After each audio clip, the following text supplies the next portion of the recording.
Hello, welcome back.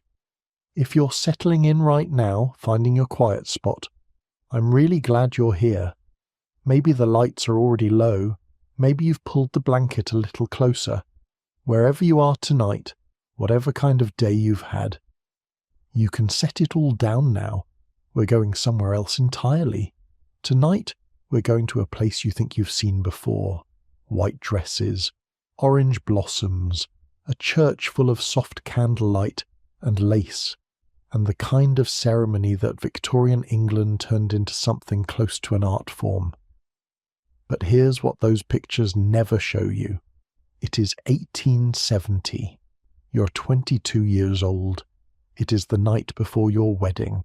You're sitting at a small vanity mirror in your childhood bedroom, the room you've slept in your entire life. Tomorrow morning you will leave it forever. You will walk out of this house as one person.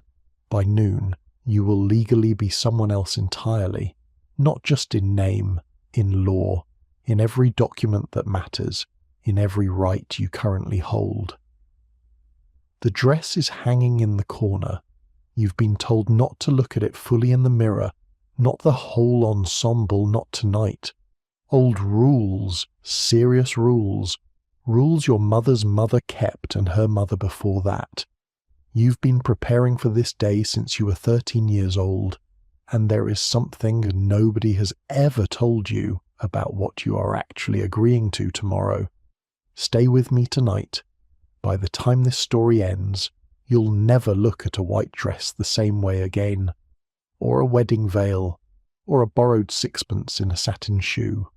Victorian wedding traditions are usually described as romantic, charming, a little quaint. But when you look at what those traditions actually meant, what they were protecting against, what they were legally encoding, and what the women living through them truly felt, the picture changes. It becomes something far stranger and far more human than anything you'd find in a portrait. If this kind of storytelling helps you wind down at the end of a long day, I'd love it if you subscribed and left a like on your way in. And drop a comment below. Where are you listening from tonight? Are you already tucked into bed, or still finding your way there? Now, let the room get a little darker. Let the day soften around the edges, and let me take you back to a world where a woman's wedding day was the single most important event of her entire life, and the weeks leading up to it were governed by rules so specific, so strange, and so deeply serious that they would stop a modern woman cold. We begin not on the wedding day itself. We begin long before it. We begin with her hands. Imagine you are 12 years old, maybe 13. Your mother has handed you a piece of fine white linen, a needle, and a length of pale thread. She shows you the stitch, small even, pulled tight, but not so tight it puckers, and she tells you what you are making. You are making your trousseau. The word comes from the French, a small bundle, the things a woman carries into her new life. But by the Victorian era, a trousseau had become something considerably more ambitious than a small bundle. It was a declaration, a financial statement, a proof of a woman's worth. A proper middle-class bride was expected to arrive at a new home with a complete household of linens, not a few, not a starter set, a complete set. Dozens of chemises, dozens of nightgowns and petticoats, corset covers, pillowcases, often 12 or more pairs, tablecloths, hand towels, bath towels, bed sheets in multiple sizes, every piece embroidered by hand, usually with the bride's initials or with small decorative motifs along the edges, vines, flowers, fine running patterns. Some trousseau, by the middle of the Victorian era, contained more than 100 individual pieces. Think about that for a moment. 100 pieces of hand-embroidered linen. If a girl worked steadily, a few hours each evening after her lessons, through winters by firelight, through long summer afternoons, it could still take 5 or 6 years to complete, which is precisely why they started so young. You began this work at 12. You'll be finished around 18. If anyone proposes before then, your mother will find a way to stall them. The trousseau served a purpose that went well beyond the practical. Yes, a household needed linen.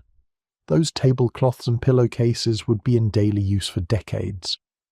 But the trousseau was also the primary way a bride's family demonstrated their standing to the groom's family.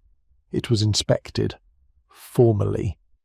In some households, the groom's mother and her female relatives would pay a visit expressly to evaluate the trousseau before any wedding date was confirmed. A poor trousseau, thin fabric, sparse quantity, careless stitching, could raise real doubts about a family. It suggested financial difficulty. It implied the bride had not been properly raised to manage a household. A rich trousseau, by contrast, was a form of quiet power. It said, clearly though never out loud, this family is orderly. This woman has been preparing herself. She is worthy of your son. The cost of assembling such a trousseau, the fabric alone, the thread, the trim, the specialty lacework, could run to the equivalent of 6 to 12 months of a working man's wages for a middle-class family. For upper-middle-class households, the figure climbed considerably higher, and that didn't include the wedding dress itself, which was often the single most expensive garment a woman would ever own in her life. There is a particular detail in all of this that I keep coming back to: the initials. Every piece of linen in a Victorian trousseau was marked with the bride's initials, her maiden initials, her girlhood letters, the name she'd been called her entire life, and the rule was clear. All of that initialing had to be completed before the wedding day, because after the ceremony her initials would change. She would have a new name in the eyes of the law, and the linens would eventually need to reflect that. But the trousseau itself, the physical record of all those years of quiet work, would always carry the letters of the girl who made it. There's something in that I find genuinely touching. A woman carrying into her new life hundreds of objects, each one marked with the name she is about to give up. The initialing was also, in practical terms, a form of protection. In an era when large households employed servants and petty theft was a real concern, well-marked linen was protected linen. The initials weren't just personal, they were ownership. And yet, by morning, all of that ownership would transfer. Everything she carried into the marriage, every tablecloth, every nightgown, every carefully initialed pillowcase, became her husband's property the moment she spoke her vows. She could not sell it. She could not lend it without his permission. She could not, in any legal sense, claim it as her own. She carried her life's work across a threshold, and the threshold was the line. The wedding dress itself occupied a place in the trousseau that was almost sacred. For much of the early Victorian period, brides did not necessarily wear white. The popular image owes its dominance to a single event. In February of 1840, Queen Victoria married Prince Albert. She chose a gown of white Spitalfield silk, trimmed with Honiton lace from Devon, and in doing so, she sparked a fashion shift that transformed the meaning of colour at a wedding. But here's the thing: white wasn't chosen for purity. It was chosen because Queen Victoria wanted to showcase the quality of British lace, and because white silk was extraordinarily difficult to keep clean. It was a colour only the wealthy could reasonably afford to wear once and then retire. White meant money. It said, quietly but unmistakably, I can afford to wear this dress exactly once and never worry about it again, which, as fashion statements go, is not especially romantic, but it is very Victorian. For the working-class bride, White was an impractical fantasy for most of the era. A woman who worked with her hands, who cooked and cleaned and managed a household, could not justify a white dress she'd ruin within weeks. Working-class brides wore their best dresses, often in dark blue, dark green, or dark brown, practical colours that would serve them well for years afterward at church and at family gatherings. The white wedding dress spread slowly across the decades, as fabric became cheaper and the middle class expanded. But for a significant portion of the Victorian era, what you wore to your wedding depended entirely on who you were. If you were wealthy, you wore white, and you kept the dress for the rest of your life, carefully wrapped in tissue, brought out occasionally to show your daughters. If you were working class, you wore your best and made it work, and if you were somewhere in the vast, complicated middle, which most Victorian families were, you made the best decision you could, and you hoped the day was too beautiful for anyone to look too closely at the fabric. But before any dress was ever worn, before any veil was ever pinned, the bride had one more thing to do. She had to say goodbye. Not to her family, not formally, not yet, but to the bedroom she'd slept in her whole life, to the childhood that was ending, and to the girl whose initials were stitched into all that linen. There was no formal ritual for this, no prescribed words. But in the letters and diaries that survive from the Victorian era, the night before the wedding appears again and again, described with a quietness that is sometimes difficult to read.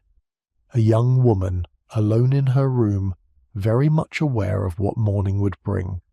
What morning would bring was something no trousseau could fully prepare her for, because before she could walk down any aisle, she first had to survive the weeks of tradition that stood between her and the altar, and some of those traditions were stranger than anything she'd been warned about. Most people, when they think about Victorian weddings, think about romance. They picture the church, the flowers, the white dress, the soft light through stained glass.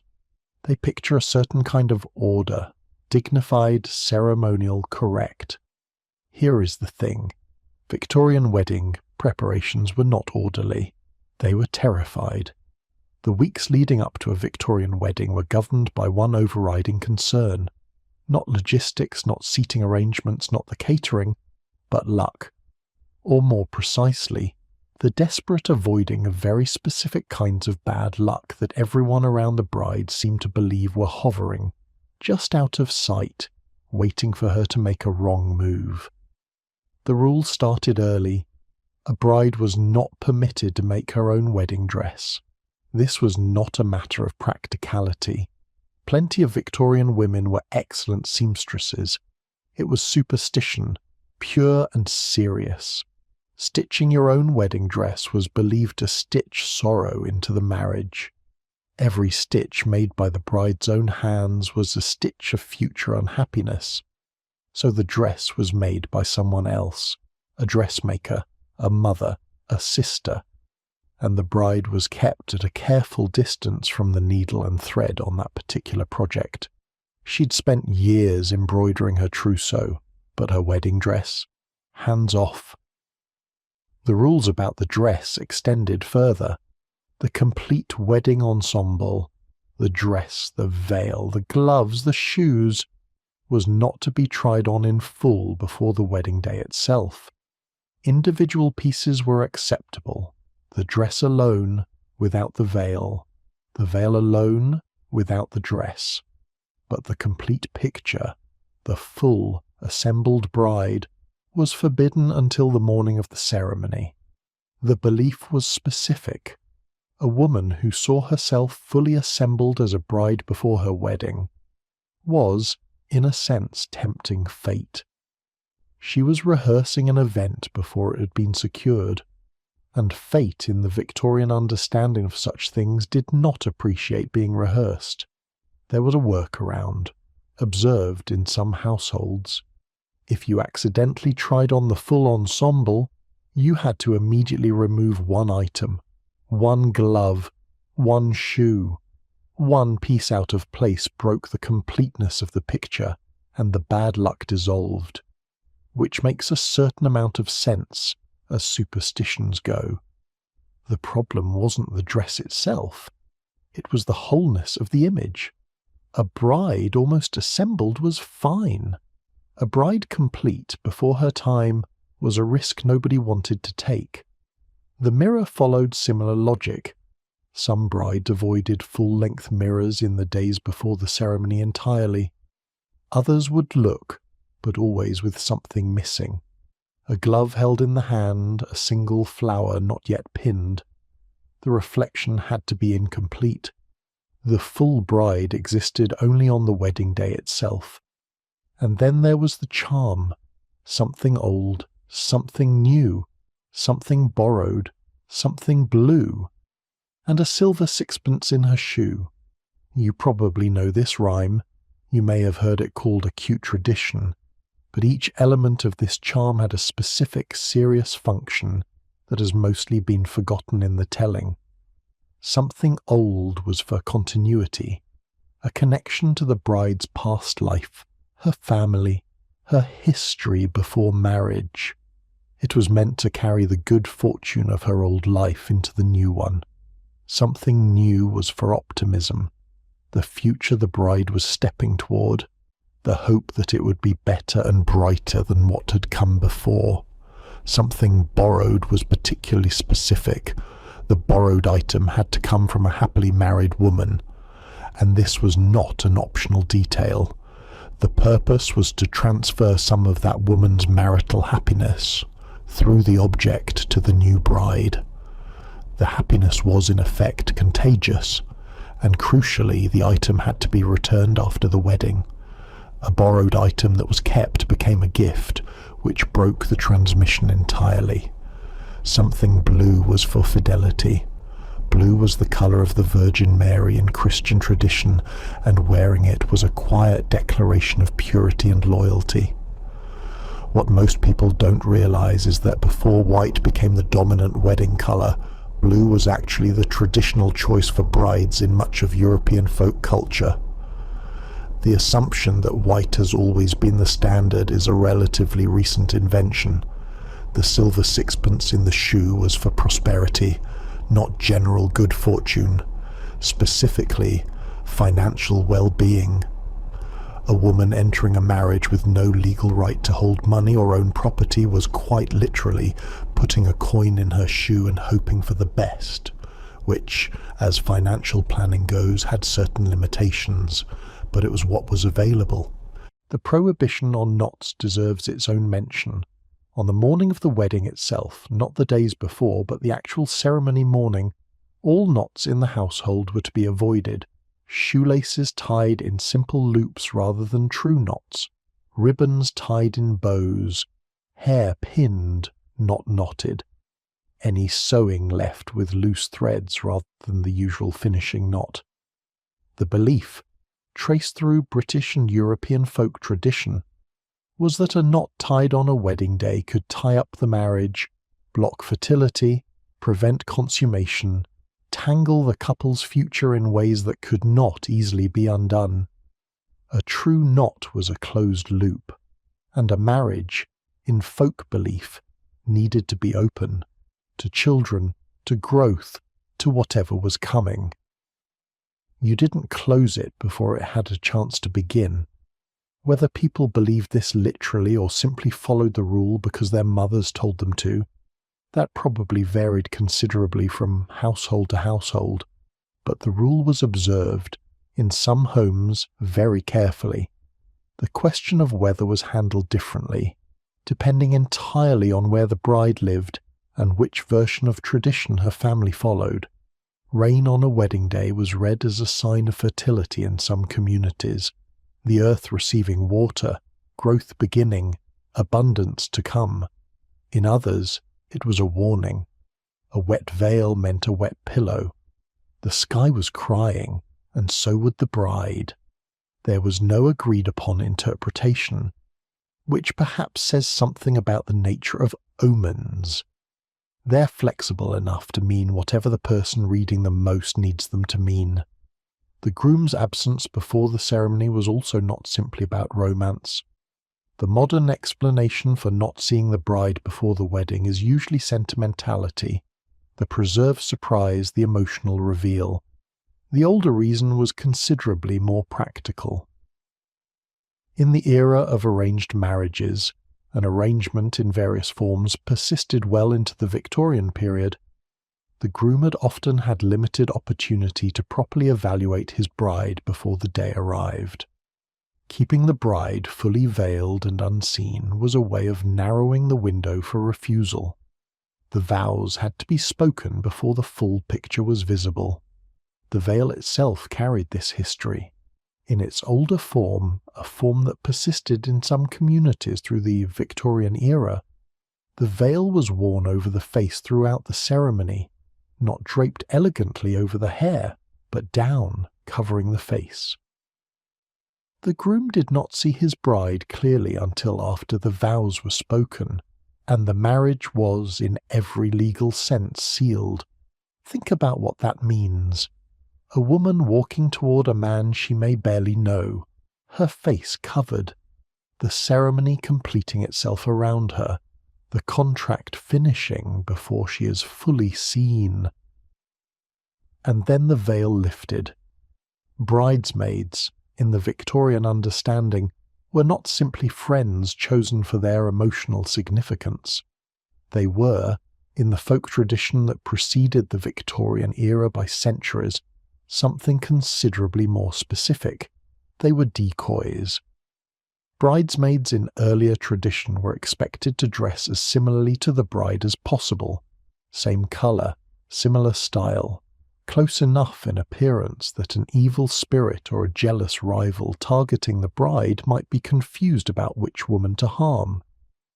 By the Victorian era, this had softened.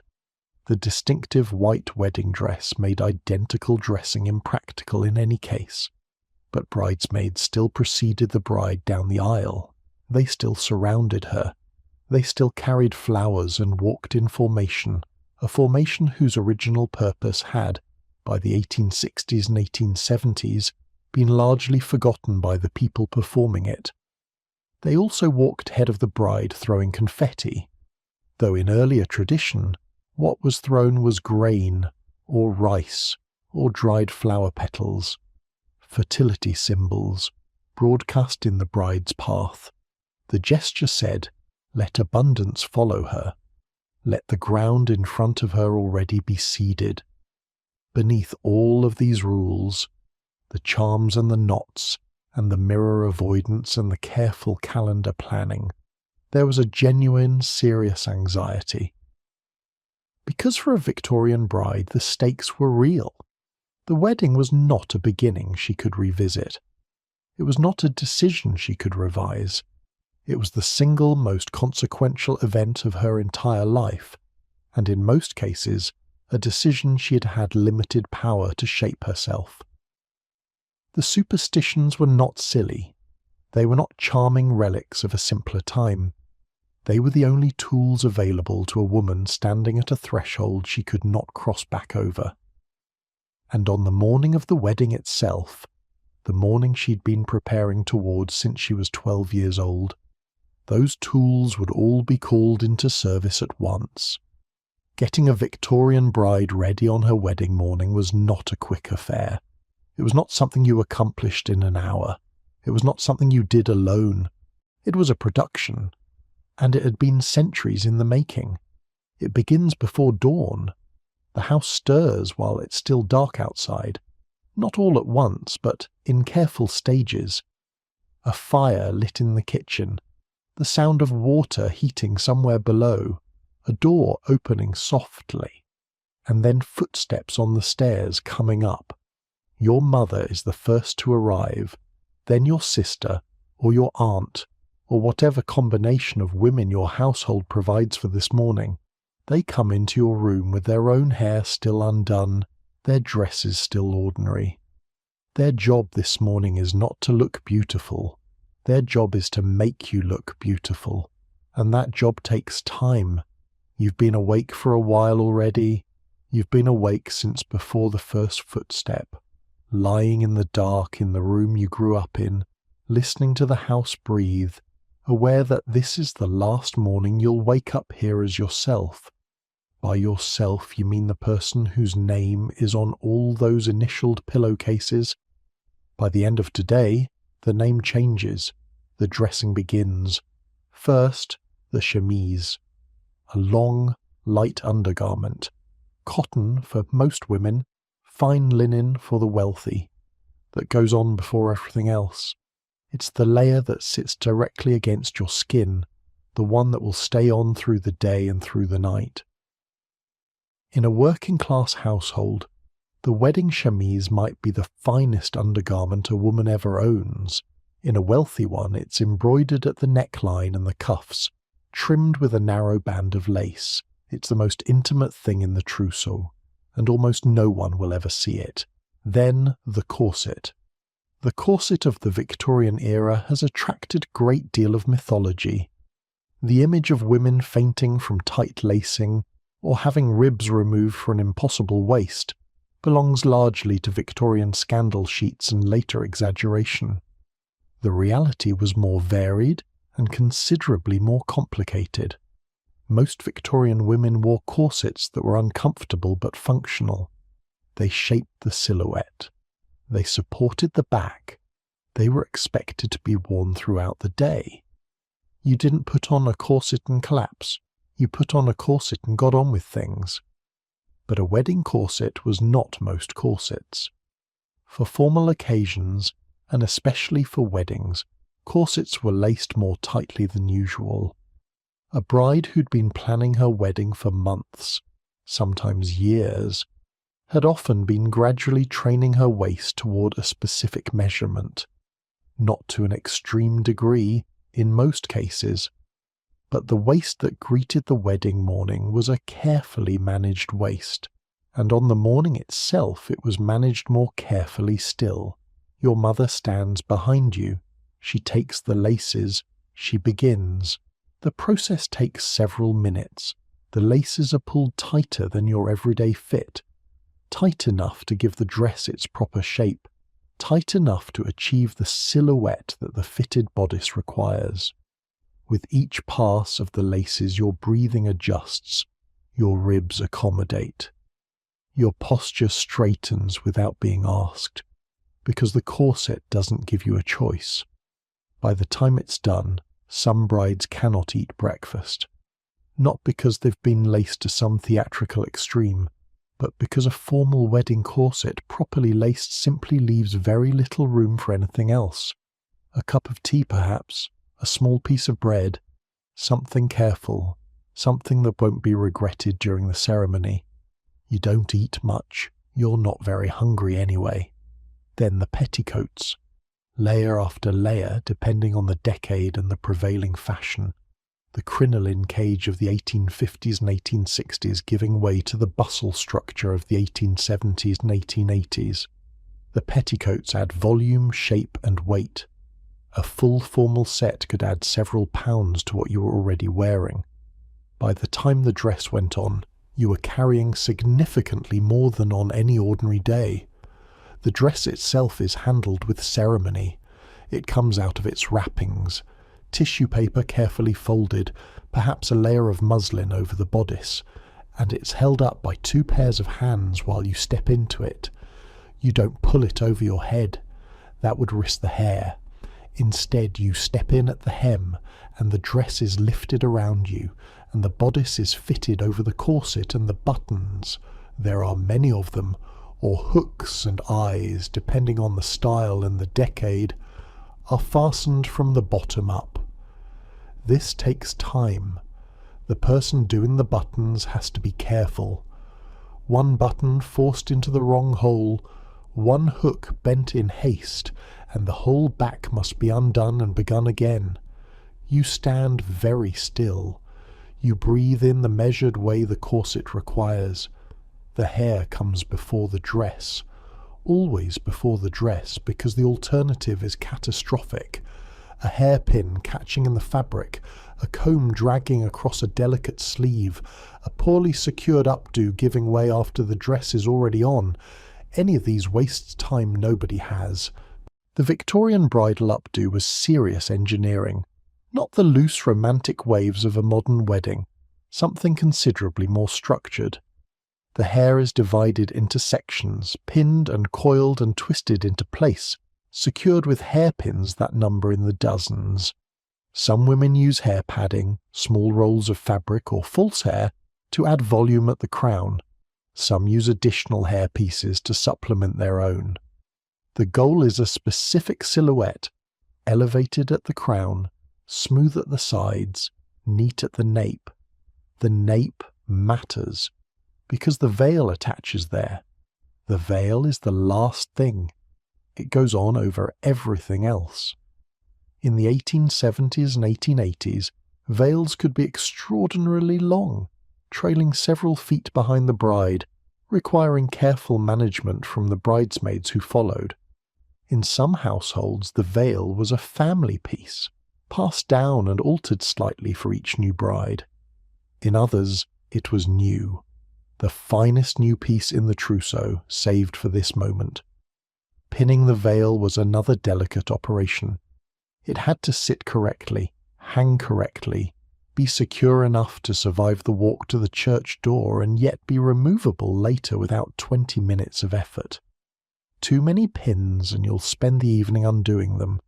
Too few and it shifts on the walk, and someone has to quietly fix it in the church porch while pretending nothing happened. White gloves go on nearly last. Long gloves, for a formal occasion. They button at the wrist with tiny pearl buttons that require a small hooked tool called a button hook to fasten. The buttons are close together. The process is slow. You do this while standing still, while someone else checks the veil, while your mother straightens something at the hem that doesn't need straightening but gives her something to do. At the altar, when the time comes for the ring, you remove one glove. Just one, the left. You remove it, receive the ring, and hold the glove in your other hand for the rest of the ceremony. In some households this moment, the removal of the glove, the bare hand extended, the ring placed, was treated as its own quiet beat of the ceremony. It was not rushed, it was not improvised. The glove came off, the ring went on. Perfume was applied in the final moments, not to the skin. That was considered improper in respectable households. Perfume was applied to the handkerchief, which would be carried throughout the day. To the inside of the gown, near the neckline, where the warmth of the body would lift the scent gently through the morning. Some women applied a small amount to a ribbon in the hair. The handkerchief itself was not an afterthought. It was expected to be the finest handkerchief a bride owned, lace-trimmed, embroidered at the corner. It went into the left hand, the bouquet went into the right. These details were not improvised. They were known, and then you are done. Your mother steps back. Your sister steps back. Someone holds a mirror at a careful angle, not full length, not the whole picture, because of the old rule. A partial reflection, the shoulder, the neckline, the flowers at the crown of your hair. You have been preparing for this moment since you were 12 years old. The trousseau is packed. The superstitions have been observed. The corset is laced. The veil is pinned. The sixpence is in your shoe. In approximately 2 hours, everything visible in that partial mirror reflection, your dress, your veil, your gloves, your trousseau, your name, your legal standing as a person, will belong to someone else. That is not a figure of speech. That is the law. One Victorian diarist, a young woman from a middle-class family in the north of England, writing in the 1860s, described the morning of her wedding in terms that stay with you for their plainness. She wrote that during the dressing she felt as if she were watching herself from a slight distance, as if the woman being buttoned into the dress was someone she recognized but had not yet fully become. She wrote that her mother did not speak much. Neither did she. What passed between Victorian mothers and daughters on a wedding morning was rarely recorded in any formal account. The etiquette manual said almost nothing about it. What has survived in letters and diary fragments suggests something quieter than celebration, something that acknowledged what was actually happening, which was not just a party and not just a ceremony, but a transfer. A woman was being transferred between her father's household and her husband's, between one legal identity and another, between a name she'd had all her life and one she had not yet learned to feel was her own. Most brides had not been told, clearly and in plain terms, what that transfer actually meant, not in legal language, not in the specific, documented, centuries-old vocabulary of what the law was about to do to them. That vocabulary had a name, and understanding it changes the meaning of everything that came before. The trousseau, the charm, the initial stitched into the linen, the sixpence in the shoe. The name was coverture, and it had been the law of the land for centuries. Coverture, from the French word for covering, was the legal doctrine that had governed English marriage law for generations. The 18th century legal scholar William Blackstone, whose commentaries on the laws of England shaped English and American jurisprudence for well over a century, described it directly.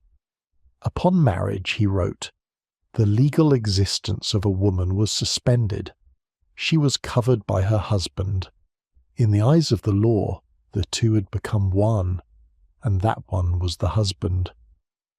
What this meant in practice was specific, and the specifics were significant. A married woman could not sign a contract, not in her own name, not for a house, not for a debt, not for a business arrangement. Any contract she signed required her husband's involvement to be enforceable. His name was the binding force. Hers was, in a legal sense, decorative. She could not own property. Any money, any land, any possessions she brought into the marriage became her husband's the moment the vows were spoken. Her inheritance, if one arrived after the wedding, became his. Her wages, if she worked, were legally his earnings. She could not open a bank account independently. She could not sue or be sued as a separate legal person. In most circumstances, she could not testify in court apart from him.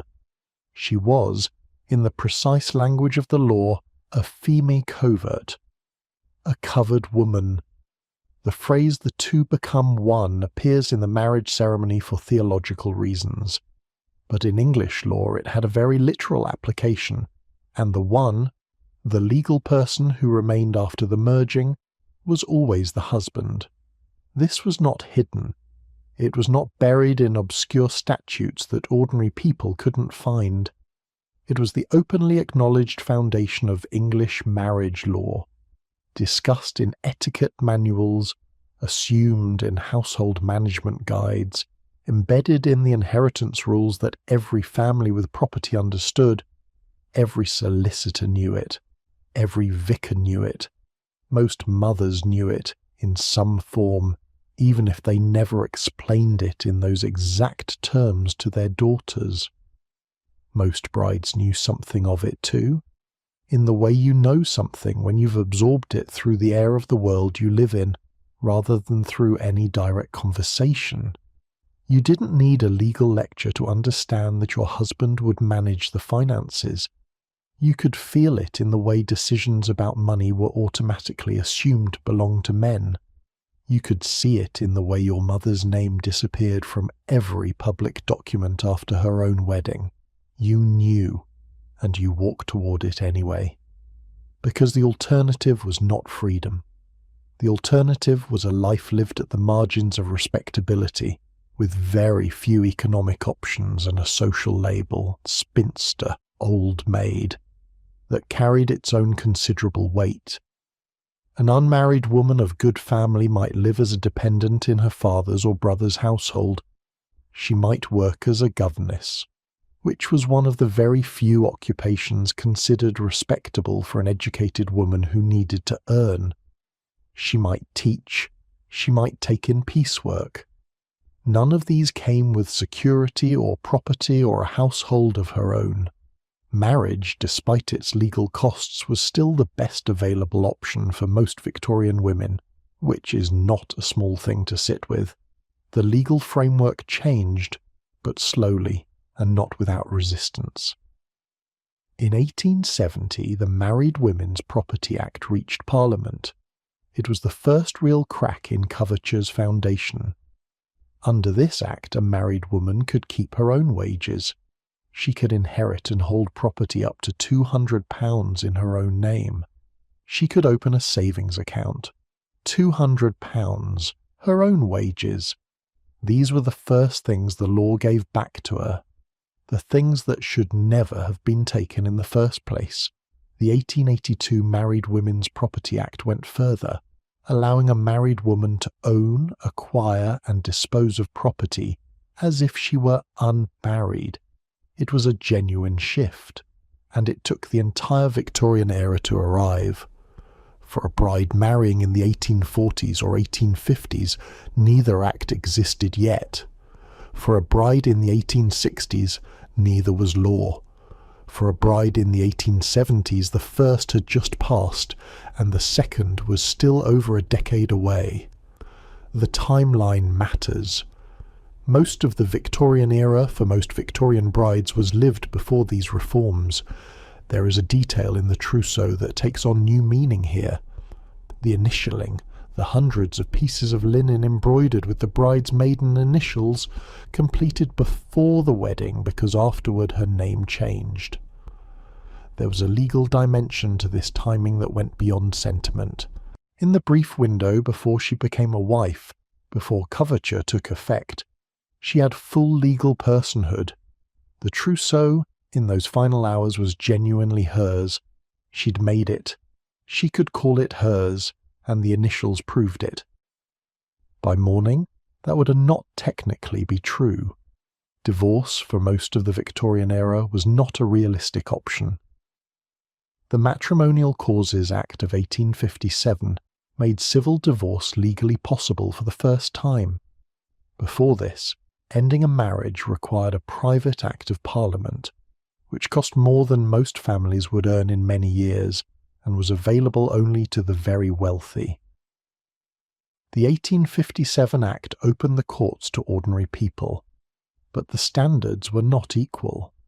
A husband seeking divorce needed to prove adultery. A wife seeking divorce needed to prove adultery plus something additional: cruelty, desertion, or another serious aggravation. Adultery alone was not sufficient grounds for a woman. For a man, it was enough. This asymmetry was not accidental. It reflected a set of deeply held assumptions about whose sexuality required legal regulation and whose reputation required protection.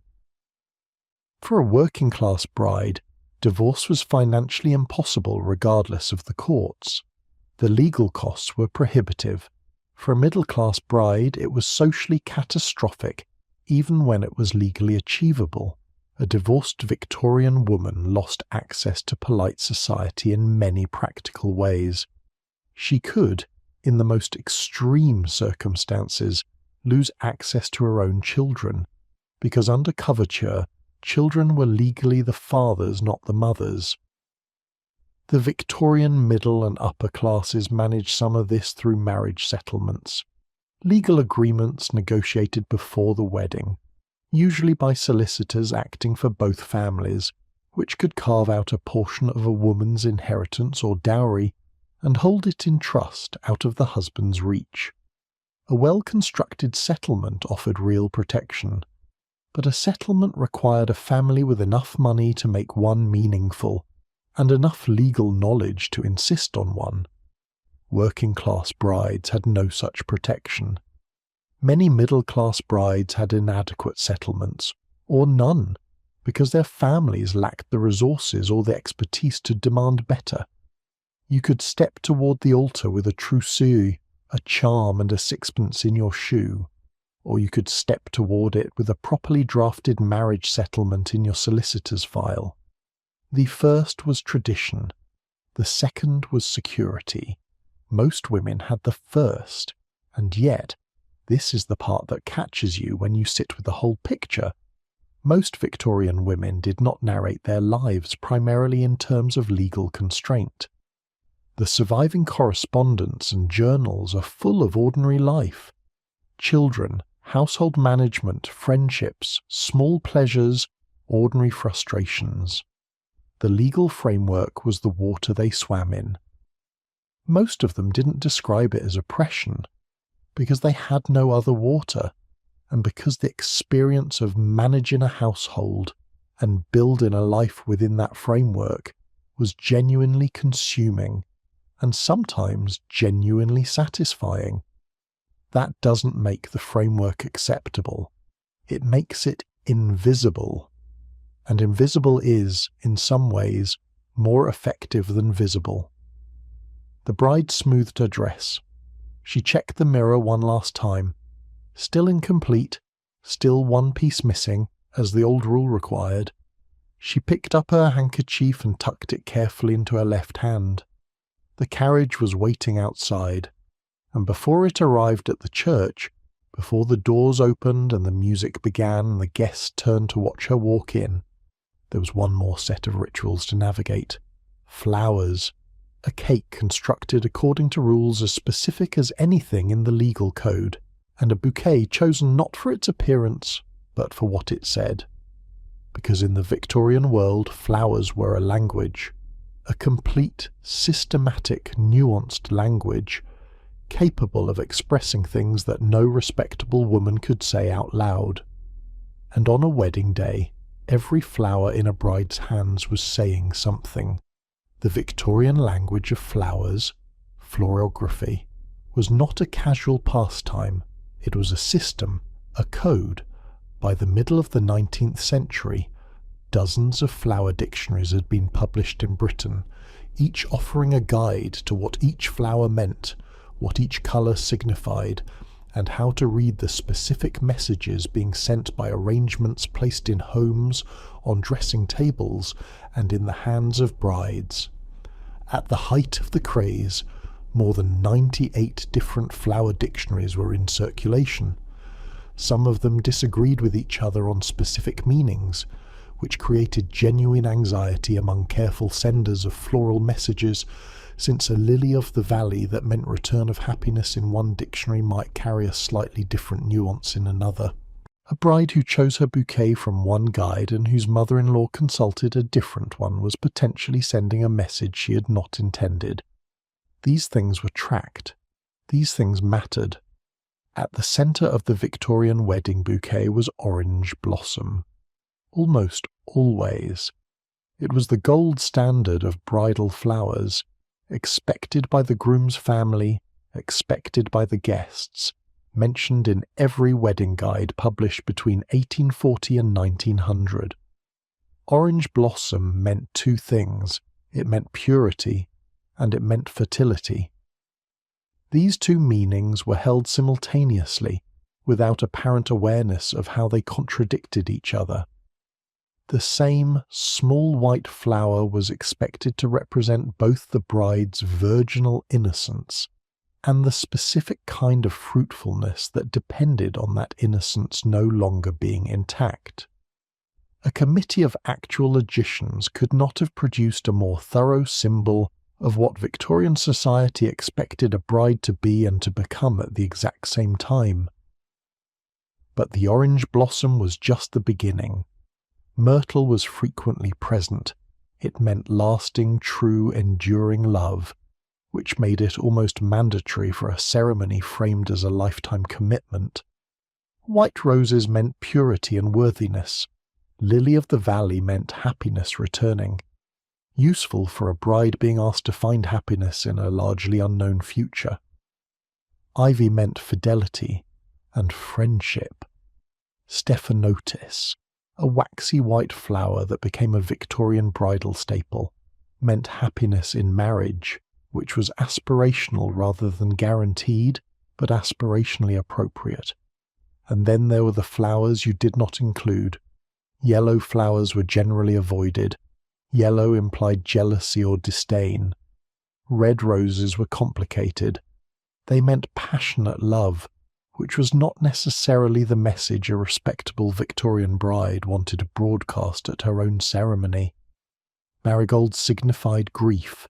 Striped carnations meant refusal, and the flowers associated with mourning simply did not appear at a wedding under any circumstances, because their presence was read as a prediction rather than an accident. The assembly of a proper Victorian wedding bouquet required either genuine botanical knowledge, a trusted florist who knew the code, or access to a good flower dictionary, ideally all three. A bride who simply picked what she thought was pretty was missing the point entirely. The bouquet was a document, and it was being read. The wedding cake occupied a different kind of significance, not purely symbolic, though symbolism was everywhere, but social and ritual. The Victorian wedding cake was not simply a dessert. It was a distribution mechanism. A proper Victorian wedding cake was fruit cake, dense, dark, steeped in brandy, built to last. The longevity was deliberate. The cake was expected to survive not just the wedding day, but for considerably longer. Slices were packaged and posted to guests who could not attend. This was a formal obligation, not a courtesy. An absent family member who did not receive a slice had been slighted, and the slight was meaningful. The slice was not always sent for immediate eating. The tradition was specific. A piece of wedding cake placed under the pillow on the night it is received would cause the sleeper to dream of their future husband or wife. Wedding cake was, in this formulation, a delivery mechanism for prophetic dreams, which added a certain logistical urgency to the whole operation.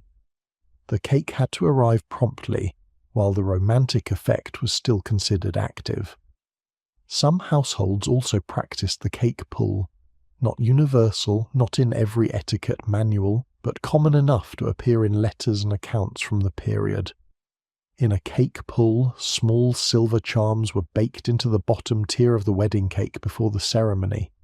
Each charm was attached to a ribbon, and the ribbons were arranged so they hung from the base of the cake. After the ceremony, each bridesmaid took one ribbon and pulled. What came out told your fortune. A ring meant you would be the next to marry. A coin meant financial prosperity. A thimble meant a life of useful industry, which was the polite way of saying spinsterhood, since a thimble was the emblem of the woman working alone at her needle. A wishbone meant good luck. A horseshoe meant the same. The thimble was the one nobody hoped to pull, and this was presumably a somewhat awkward moment for any bridesmaid who pulled it, standing in her best dress at her friend's wedding, holding a small silver thimble, working out what expression to arrange on her face, which, as ritual predictions go, required a certain social resilience. But it was the charm you were given, and you made the best of it. The bridesmaids themselves were not chosen casually. The selection was a decision that involved social standing, marital status, age, and family politics. All of these weighed alongside actual friendship. The number of bridesmaids was itself a signal. A large wedding party indicated wealth and social connection, the kind of family that could mobilize a significant number of well-dressed, respectable women without difficulty. Smaller households had fewer attendants, sometimes one, sometimes none. The number you had reflected where you stood. Unmarried women were strongly preferred. The traditional logic in its folk tradition form went back to the decoy function. Unmarried women who could plausibly be mistaken for the bride. By the Victorian era, the preference was explained more decorously, as a matter of the day belonging to the bride alone, a married woman's presence being somehow a dilution of the occasion, but the underlying preference persisted, whatever justification was offered for it. The night before the wedding, in some communities there was a gathering, not a formal party, more a communal acknowledgement. In some regions this took the form of a neighbourhood assembly in which the groom's character and reputation were, implicitly or explicitly, vouched for. The function was accountability. The community saying, "We know this man, we know this woman, and we are prepared to witness what is about to happen. If he has debts unpaid, now is the moment. If he has enemies who believe he has behaved dishonourably, now is when these enemies make themselves known." Most of the time, nobody said anything. The groom's character was uncontested, and the gathering was simply a celebration. But the structure was there, the opportunity was there, and everyone present knew it. There is a strange tenderness in all of it when you stay with it long enough. An entire community constructing rituals around a single woman's passage from one life into another. The flowers, the charms, the cake sent to absent relatives, the night before gathering, the careful selection of who would stand beside her at the altar. Each ritual small by itself, together substantial. But the community's attention and the community's traditions could only do so much. They could surround the bride, they could bless her passage, they could send her forward with orange blossom and a sixpence in her shoe. What they could not do was prepare her for what was waiting beyond the wedding morning. Not the legal reality of coverture that she had understood in outline for years, not the practical reality of a new household and a new name, but the specific, intimate, largely unspoken reality of what was expected of a Victorian bride on the night of her wedding, a reality that almost no one discussed directly, a reality that mothers spoke around or did not speak about at all, a reality that the medical establishment had spent considerable effort studying and had gotten almost entirely wrong. Because in Victorian England, the most significant night of a woman's life was also, for most women, the one she'd been least prepared for. And the people who were supposed to prepare her had, for the most part, decided that preparation was not their responsibility. But before we reach that night, before we cross the threshold into what waited on the other side, there is one more inventory to take, because the things a Victorian bride could not do were not limited to the superstitious. They reached into the social, the moral, and the quietly personal, and some of them reveal, more clearly than anything else we've discussed, the precise shape of the world she was navigating. The calendar, as we've touched on, was the first constraint. Lent placed a formal restriction on the wedding season. 40 days of fasting and penitence were not compatible, in the Church's view, with the celebration of marriage. Weddings during Lent were strongly discouraged, and in many parishes effectively refused. The practical effect was a bottleneck. The weeks immediately before Lent were popular, couples hurrying to beat the restriction. The weeks immediately after Easter, from mid-April through June, were the most sought-after window of the year, which meant that every florist, every dressmaker, every available church slot, every photographer who had recently set up shop, all of them were booked solid. The average Victorian bride was not simply planning a wedding, she was competing in a seasonal market for the components of one. May remained the haunted month. Marry in May, rue the day. The rhyme was centuries old and its origins were genuinely murky. Some historians trace it to the Roman festival of Lemuria, a period for appeasing the spirits of the dead which fell in May and had attached a shadow over the month in folk memory long before Christianity arrived. Others simply note that May was a busy agricultural month, and the practical disruptions of spring planting made it an inconvenient time for weddings in rural communities, and that pragmatic inconvenience calcified over time into supernatural warning. Whatever the origin, the result was the same. Educated Victorian families who openly dismissed superstition still found ways to schedule their weddings around May. The belief didn't require belief to function. It required only the accumulated weight of everyone you knew doing the same thing. The colour green was another prohibition. Not green as an accent, green in a flower stem, a fern frond, a leaf tucked into the bouquet, but green as the dominant colour of a garment. In British folk tradition, green was the fairies' colour.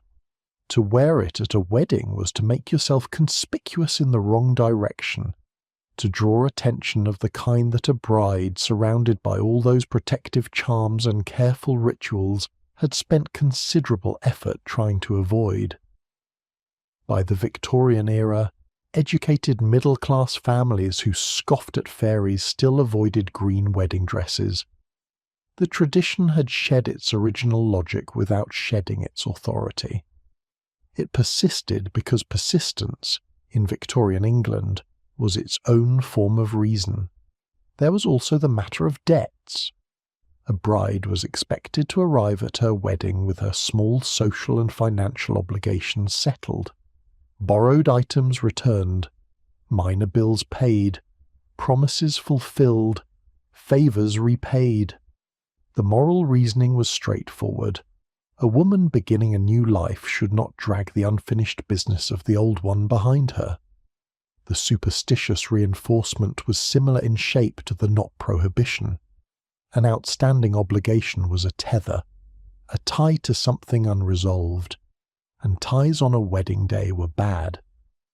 In practice, this meant the final weeks before a wedding often involved a quiet round of social accounting. Letters sent, small packages returned, the accumulated loose ends of a year or two neatly tied off before the ceremony. The virginity expectation had a dimension beyond the moral. A marriage in Victorian England could be annulled on specific grounds, and among those grounds was the concealment of a prior relationship, or the misrepresentation of the bride's character.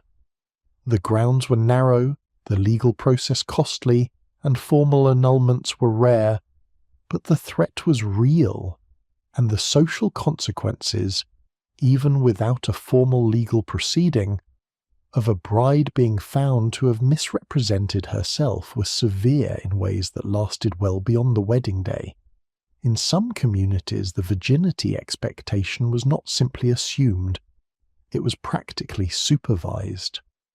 Gossip moved through networks of women with a speed and accuracy that would not be replicated until considerably later in the history of communication. A young woman whose reputation had been touched by a rumour, by a seen carriage ride, by a too long absence from a party, found her marriage prospects affected in ways that were difficult to reverse. The reputation had to arrive at the altar intact. It was part of what was being transferred. Ellen Wheaton wrote about all of this, not about Victorian weddings specifically. She lived slightly before the Victorian era's peak, her writing spanning the early decades of the 19th century, but about the invisible architecture of the world that the Victorian era built on. She was a governess and school teacher, well-educated and deeply observant, who kept an extraordinary record of her life in letters and journals. Her writing describes, with a specificity that is sometimes difficult to read, the position of an educated woman with no money and no family protection, and no path that did not involve some form of dependence. Her eventual marriage to a man named Aaron Stock in 1814 was by her own account a mistake she walked into with her eyes partly open. She wrote before the wedding about feeling that she had no real choice. The alternatives, continued employment as a governess, which was poorly paid and socially marginal, and offered no long-term security, were worse than what she was moving toward, even though what she was moving toward frightened her. She was right in her calculation. The alternatives were genuinely worse. That is the most difficult part of her story. Not that she made the wrong choice, but that the available choices were so narrow that the wrong one was also the rational one. Her marriage was unhappy. She eventually escaped it, at significant personal cost, including a legal battle over access to her daughter. Her letters from the period after the separation describe a woman who has survived something and knows it. She was unusually articulate. She put her experience into language. Most women in her position did not or could not. But the emotional logic she describes, the resigned, calculating movement toward a marriage she did not fully choose, because the alternative was a different kind of loss, was not unusual. It was the ordinary condition of Victorian women with limited options. Not every Victorian bride walked toward the altar with Ellen Wheaton's specific dread. Many felt genuine affection, some felt genuine excitement, some felt both, mixed with anxiety, mixed with the awareness of what they were agreeing to. The full range of human feeling existed within those ceremonies, in those pews, in those carefully assembled dresses. But the framework within which all of those feelings existed, the one in which the alternative to marriage was not independence but simply a different kind of constraint, was the same for all of them. The bride had made her choice. The carriage was at the door. The church was a short distance away, and the pews were filling. And what waited when the ceremony ended, the part that her mother had not described, and the medical establishment had described incorrectly, was about to begin. The medical establishment of Victorian England had opinions about the wedding night. Extensively documented opinions, distributed through advice manuals, medical texts, and the kind of pamphlet literature that respectable households kept in careful drawers. Almost all of it was written by men. Almost all of it was wrong. Dr. William Acton was a Victorian physician who wrote extensively on sexual physiology, and whose work was among the most widely cited of its kind in mid-Victorian England. In 1857, he published a claim that became something close to official medical consensus for the next several decades. He wrote that sexual feeling of any kind was something that only modest women were troubled by very little. The implication was direct. A respectable, properly raised Victorian woman would approach the wedding night with neither desire nor curiosity, but with calm, practical duty. The husband's role was active. The wife's role was to receive. And if the wife experienced anything beyond quiet, dignified compliance, something was wrong. This view shaped the advice that mothers gave their daughters.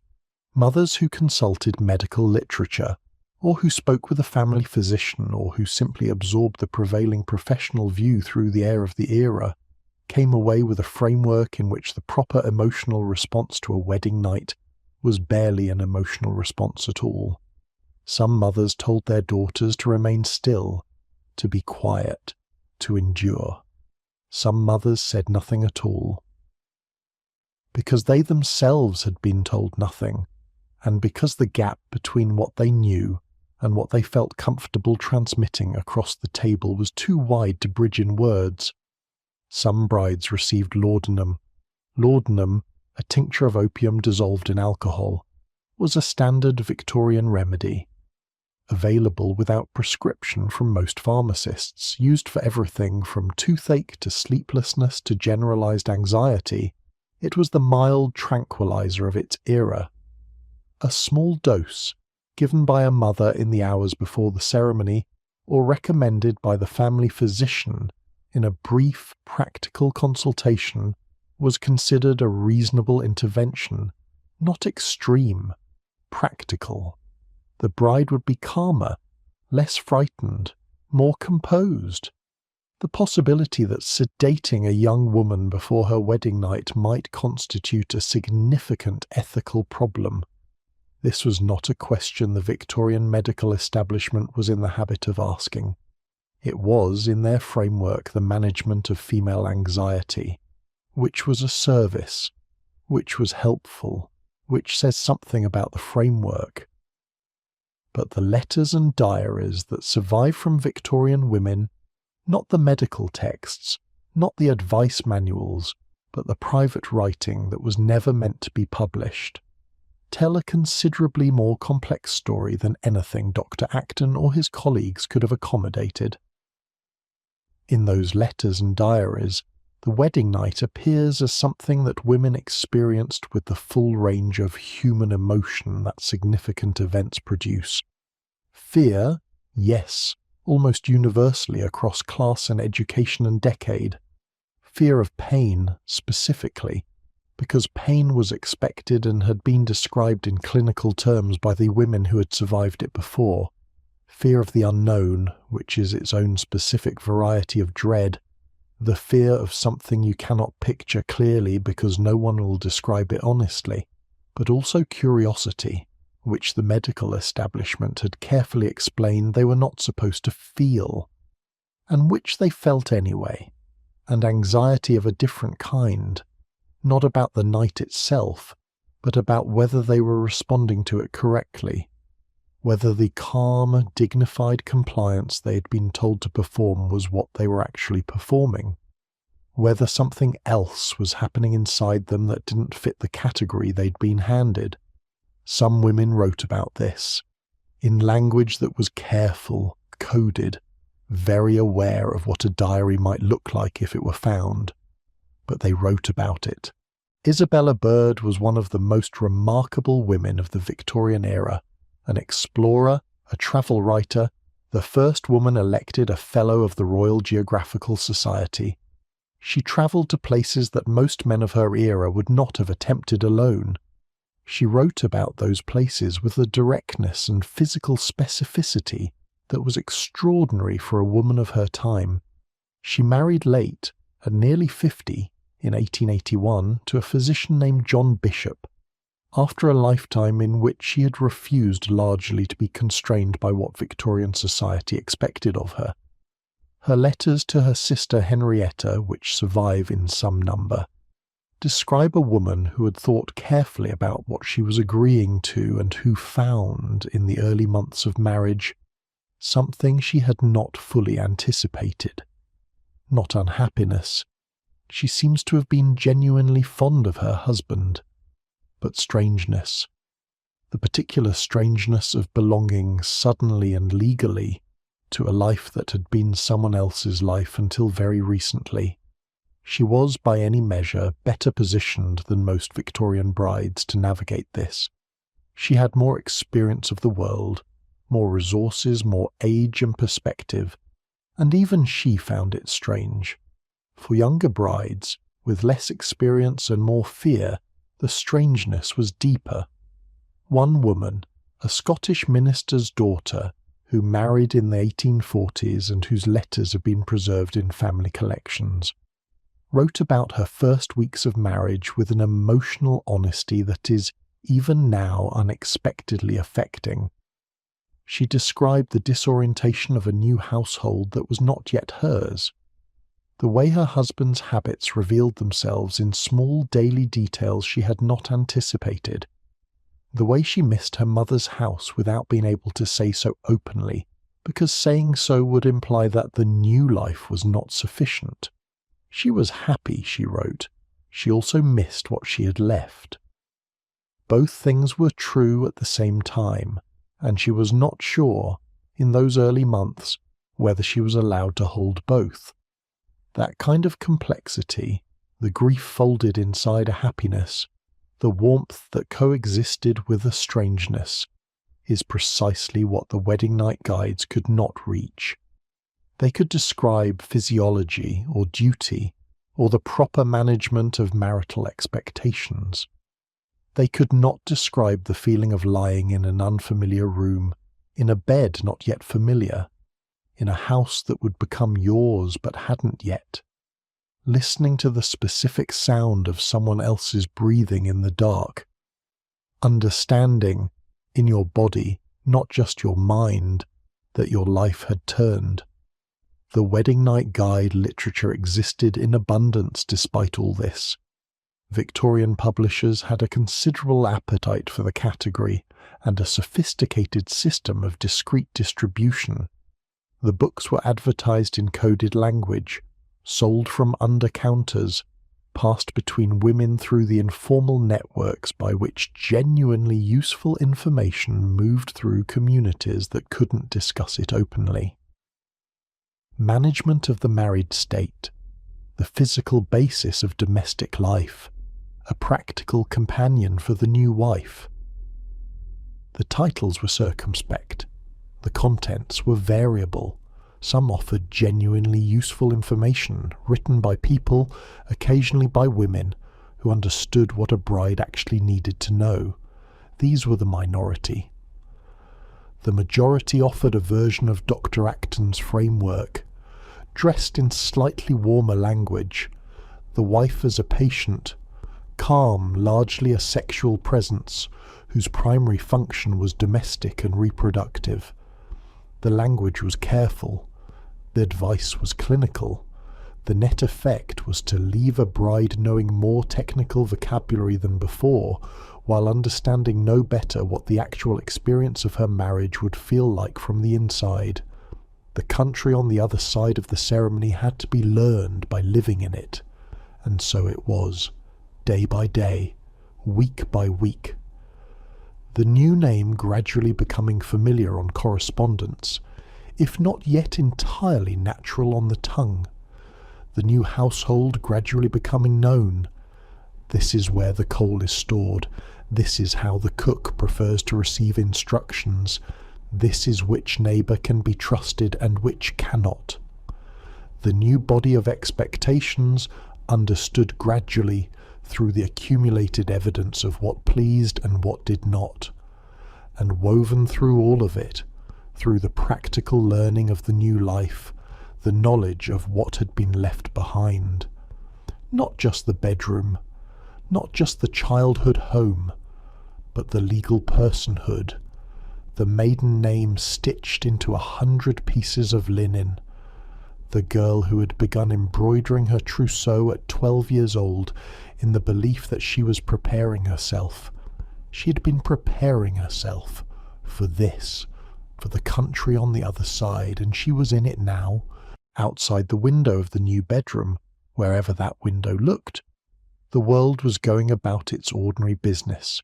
Carts on the road, a church bell somewhere, counting off an hour. The smoke from a neighbour's chimney, the sound of ordinary life continuing in the ordinary way. Inside, a fire needs to be lit. The household is waiting to begin. She sits up. She finds her dressing gown. She moves toward the day. Let the story rest there for a moment. Let the fire come in its own time.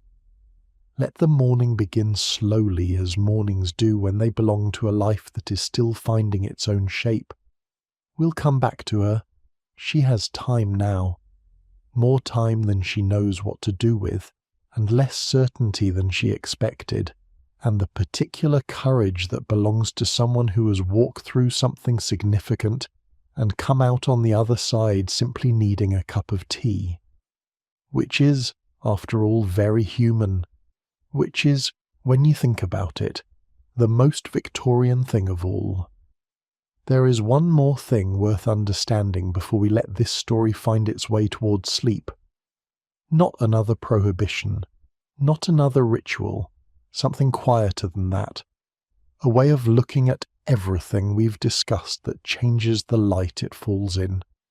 A Victorian bride spent months, sometimes years, preparing for a single day that would determine the shape of the rest of her life.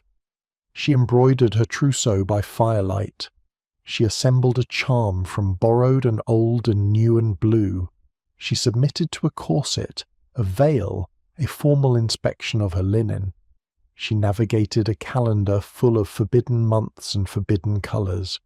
She stood in a church and spoke words that legally erased her name, her property, and her independent personhood. The same words that promised her a partner for life. And she did it, in the vast majority of cases willingly, or willingly enough, or with a kind of acceptance that looked like willingness from the outside, and felt like something more complicated from the inside. What she was preparing for was not just a wedding. She was preparing for the only form of security available to her in a world that had constructed almost no other. She was preparing for a life that, for all its constraints, was also a life, full of ordinary warmth and daily management and the particular pleasures that belong to a household of your own, and relationships built over years. The rituals that surrounded her wedding were not just superstition. They were the community's way of marking how significant the moment was. They were the collective acknowledgement that this woman was about to do something irreversible, and that it deserved more than a signature on a document. It deserved flowers chosen with care, and a charm assembled from things borrowed and found and inherited. It deserved the gathering of neighbours the night before. It deserved the orange blossom, and the cake, and the long hours of preparation by lamplight. It deserved to be treated as the enormous thing it was, and it was enormous, it still is, when you look at it clearly. Consider what a Victorian woman actually knew about herself by the time she stood at that altar. She'd been practicing for this moment since she was 12 or 13.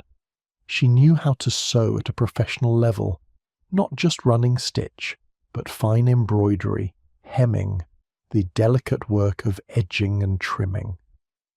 She knew how to manage a household budget, give instructions to servants, receive guests, and plan a formal dinner on short notice. She knew the language of flowers and could read a bouquet. She knew which colours suited which occasions. She could write a proper letter, the format, the tone, the correct form of address for every level of society she was likely to encounter. She knew how to conduct herself at a dinner party, a morning call, a christening, a funeral. She had been, in other words, comprehensively educated for a specific purpose, and that purpose was this: to stand in a church on a particular morning, say a particular set of words, and transfer herself, her labour, and her future into the keeping of a man selected through a process she may have had very little control over. The education was real. The skills were genuine. The preparation was thorough. And the destination of all of it, the place all those years of preparation were pointing toward, was a legal transfer that everyone in the church would have considered entirely unremarkable, because it was what they had all done, or what they would do, or what they had watched their own mothers do in exactly this way, in exactly this dress, in exactly this kind of morning light. There's something in that worth sitting with. Not as an argument, not as a verdict on the past, just as a fact. A young woman had spent years becoming extraordinarily capable, and the world had arranged those capabilities specifically to make her useful to someone else's life rather than fully available to her own. And she went, and she made something of it. In most cases she made something genuinely worth making. A household, a family, a set of relationships that gave structure and warmth and meaning to the decades that followed. Decades of daily management and small pleasures, and the particular loyalty that grows between people who have shared ordinary life together for a long time. That is also true. Both things are true. They always are. The trousseau she arrived with gradually became ordinary. The good tablecloth was used for Sunday dinner. The best pillowcases were brought out for guests. The nightgowns wore to softness over the years, the embroidery fading slowly to a pale ghost of what it once was. The maiden initials persisted in the stitching, long after the name had changed, long after anyone outside the household would have connected those particular letters to a particular girl in a particular room. The orange blossom from the wedding bouquet was often pressed and kept. A bloom dried between the pages of a Bible, or a small spray kept in a glass-fronted box on the mantelpiece. Something to mark the day, something to carry it forward. The sixpence from the shoe was sometimes saved, put in a small box or given to a daughter years later, or simply kept at the back of a drawer where it accumulated the particular silence that objects carry when they remember something their owner can no longer say. The dress for wealthy families was wrapped carefully in tissue and stored, sometimes for decades, occasionally brought out, occasionally shown to daughters with a mixture of pride and something more complicated, more often simply kept, a witness, a record, the most expensive garment she ever owned, worn once, on a single morning, and never again. The veil sometimes outlasted everything else. A fine veil, Brussels lace or Honiton or Mechlin, was durable, valuable, and independent enough of fashion to survive multiple decades. Mothers handed veils to daughters, grandmothers to granddaughters. The veil that had covered one bride's face at the altar might eventually drift down over another bride's face a generation later, carrying in its threads the weight of all those previous mornings, all those previous women, all those previous acts of preparation and hope and quiet courage.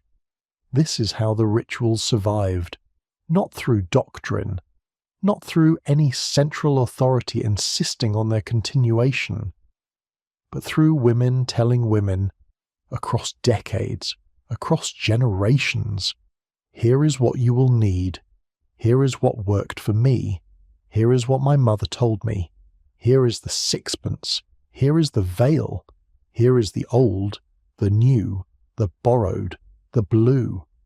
The flower dictionaries were women's books, the etiquette manuals were nominally for everyone, but in practice they were consulted mainly by women planning events. The superstitions were transmitted by women to daughters. The trousseau was assembled by women for women.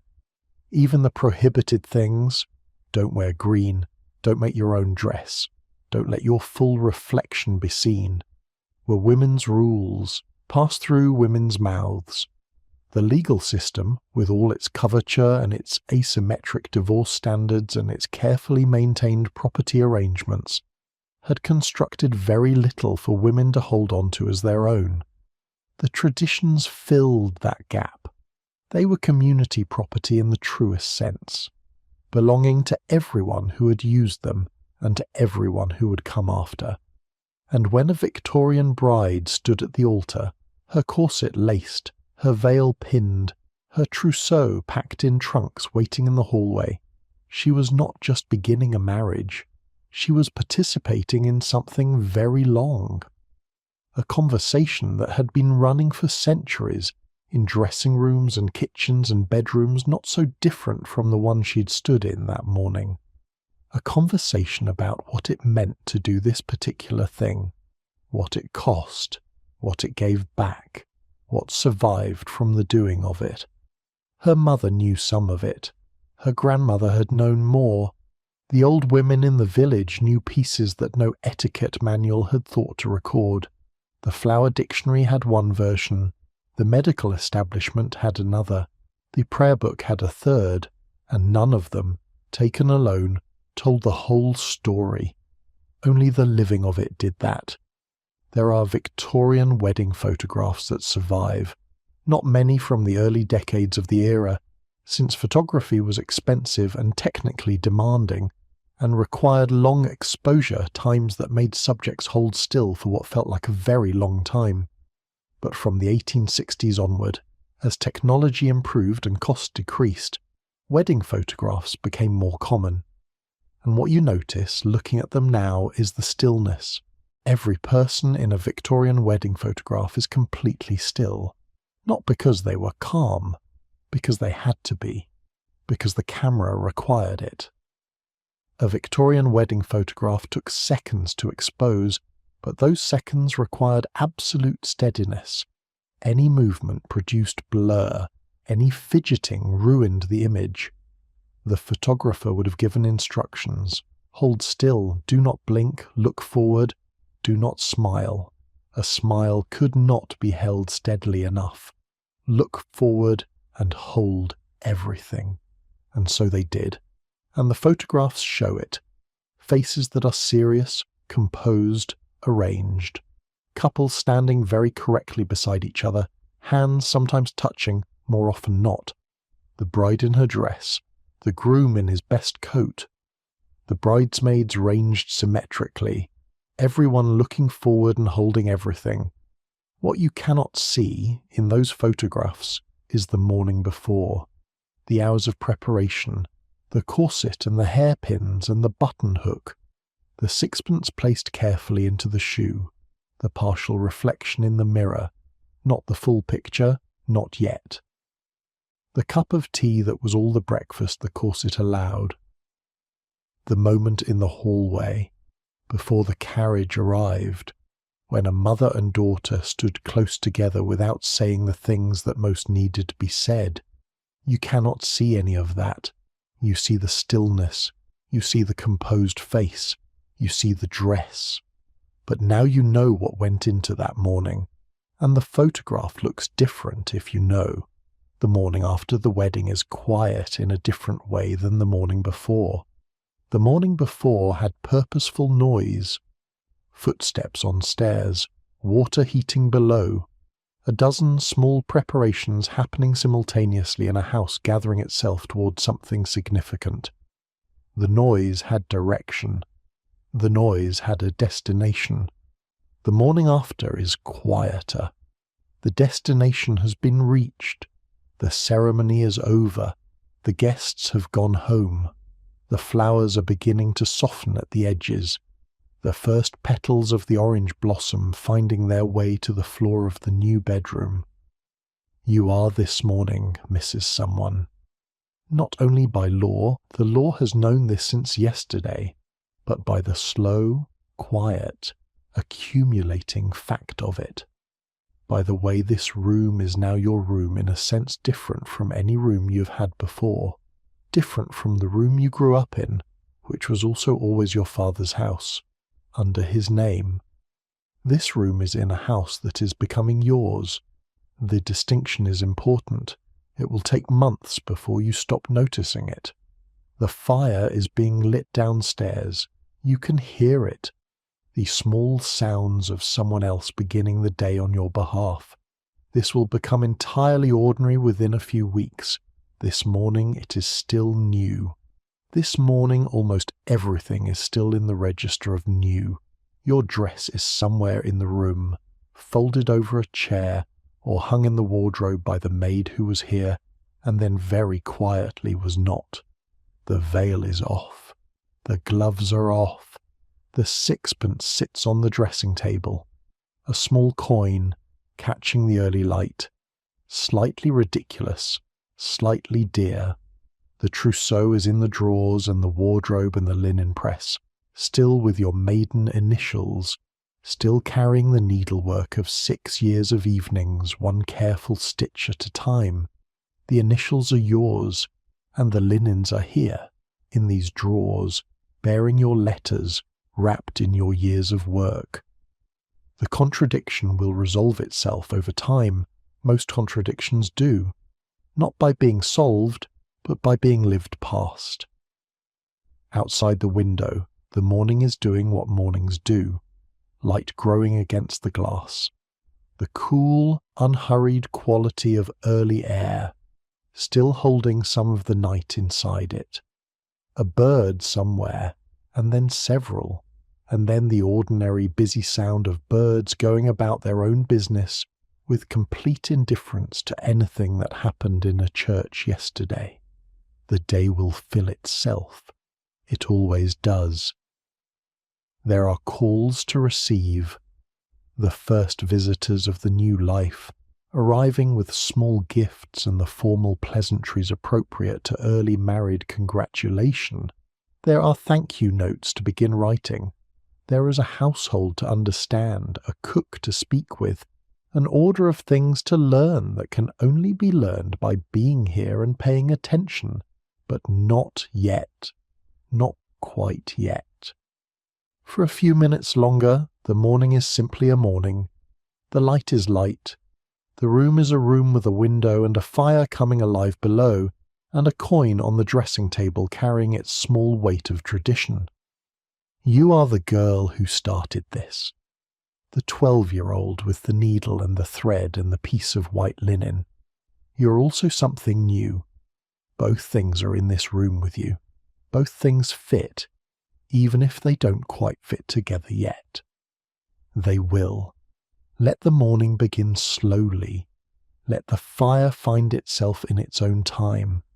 Let the household gather itself around you, gradually, like a coat that needs wearing in before it feels like yours. There is no rush. The morning has room, and the morning is yours. The morning will hold everything, all of it. The years of preparation, the careful ritual, the legal transfer, the charm assembled from borrowed and old and blue. The morning holds it the way a drawer holds the objects placed inside it, not interpreting them, not arranging them in any particular order, simply containing them, keeping them close. This is the other side of the ceremony, and it is quiet here, quieter than anyone described. Let your breath slow. Let your attention drift across the things you know. The Trousseau. Somewhere between 12 years old and the morning of the ceremony. Somewhere in all those evenings of needlework by lamplight. The fabric moving through the fingers. The needle finding its way through cotton and linen in the small repeated gesture that is both skill and patience. Somewhere in there, a girl became a woman who could do this. Who had done it? Who had made from her own hours something that would outlast the ceremony and the wedding breakfast and the first year and possibly the second. The tablecloth will be laid on a Sunday. The good one. The one with the drawn thread border. The one that took the longest to make. It will be brought out on a Sunday and laid over a table in a house that she chose, or was given, or grew into, and the afternoon light will fall across it in a way that makes the stitching visible. The small, careful evidence of her younger hands, patient before the window of a different life.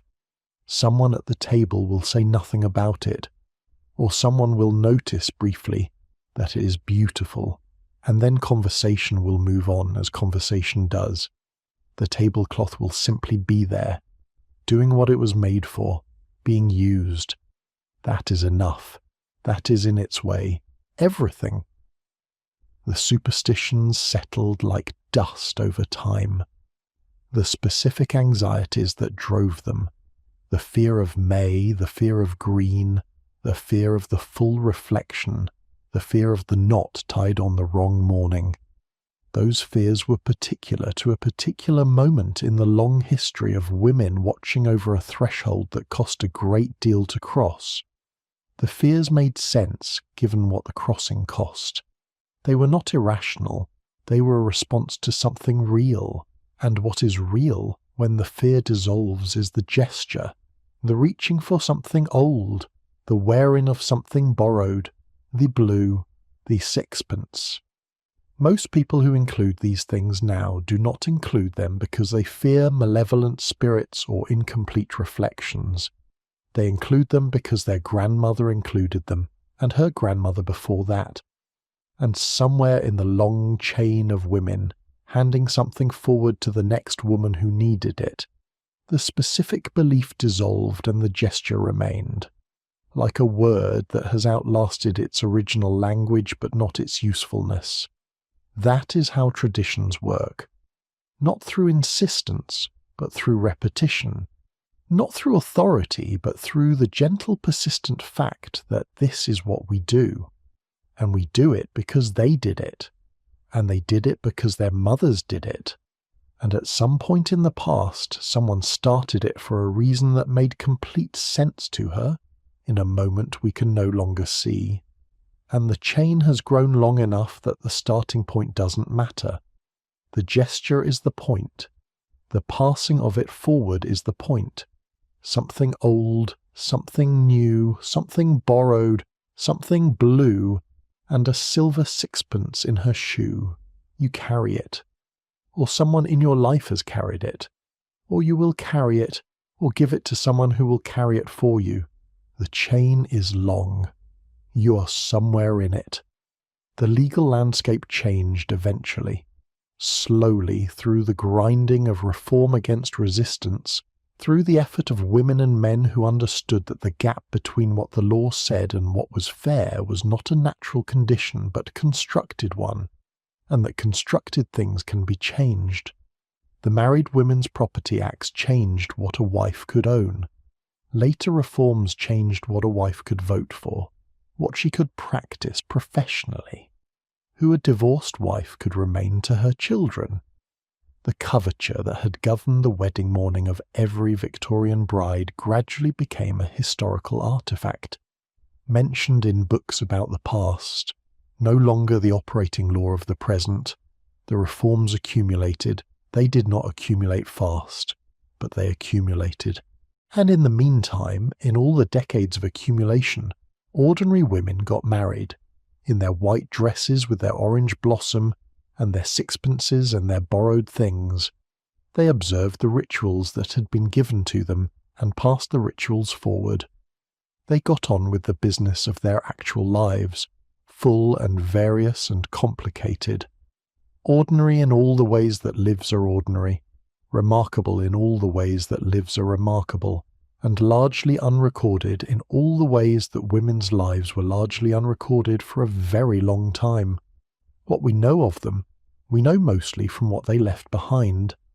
The material objects, the dresses in tissue paper, the veils in cedar-lined trunks, the initialed linen in estate sale lots, the wedding photographs in frames on mantelpieces that nobody living can identify anymore, the letters that survived, the ones that were valued enough to keep, numerous enough that some escaped the fire or the discretion of well-meaning executors, the diaries that weren't destroyed, either by the women themselves or by the people who feared what an honest record might reveal.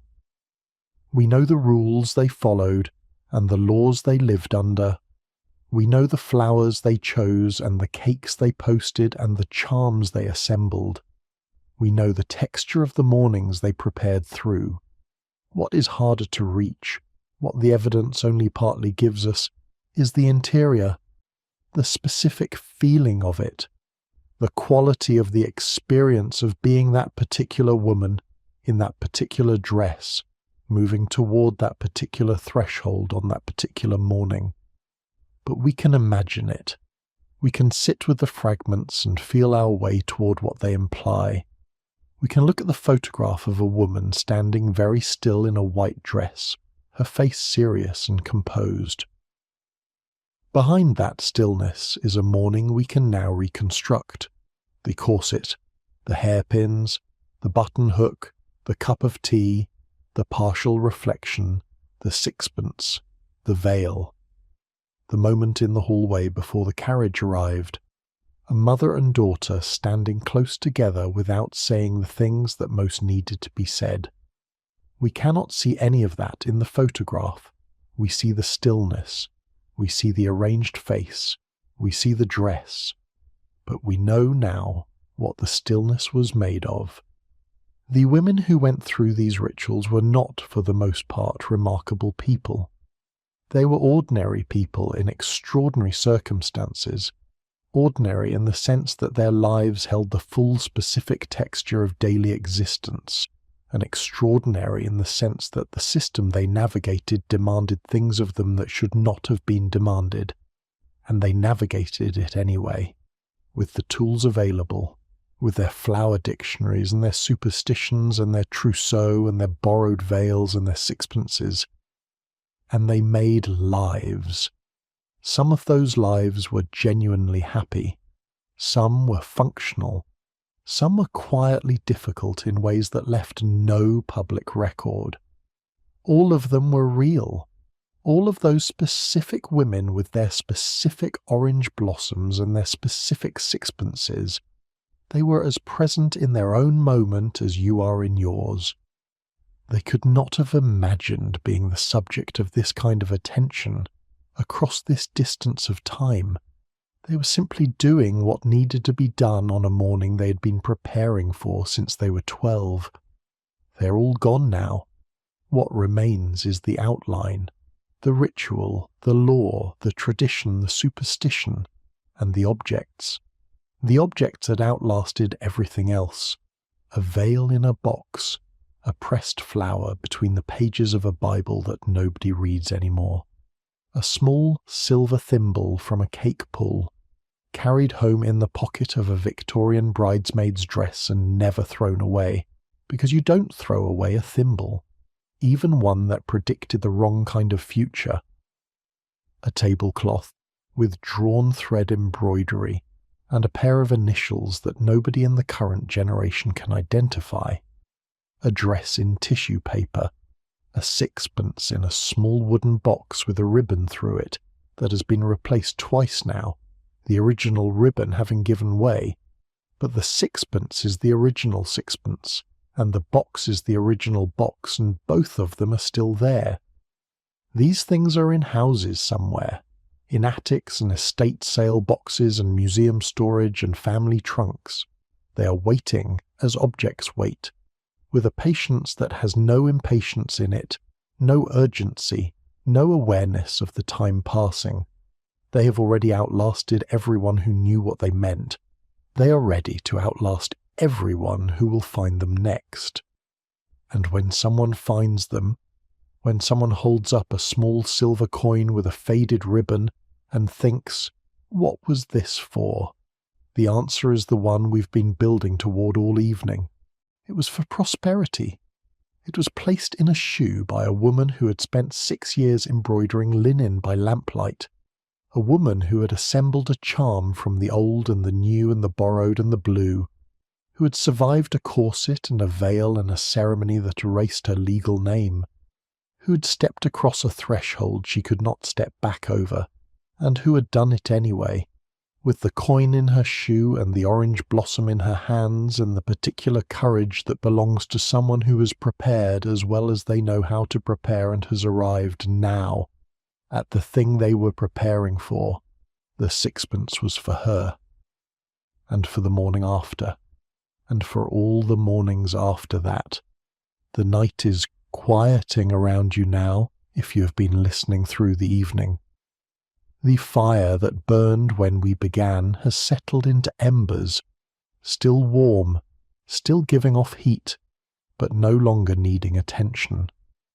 The room has done what rooms do in the late hours, becoming smaller and softer and more specific, the way rooms do when the day is no longer pressing against them. The general noise of the world has mostly stopped arriving.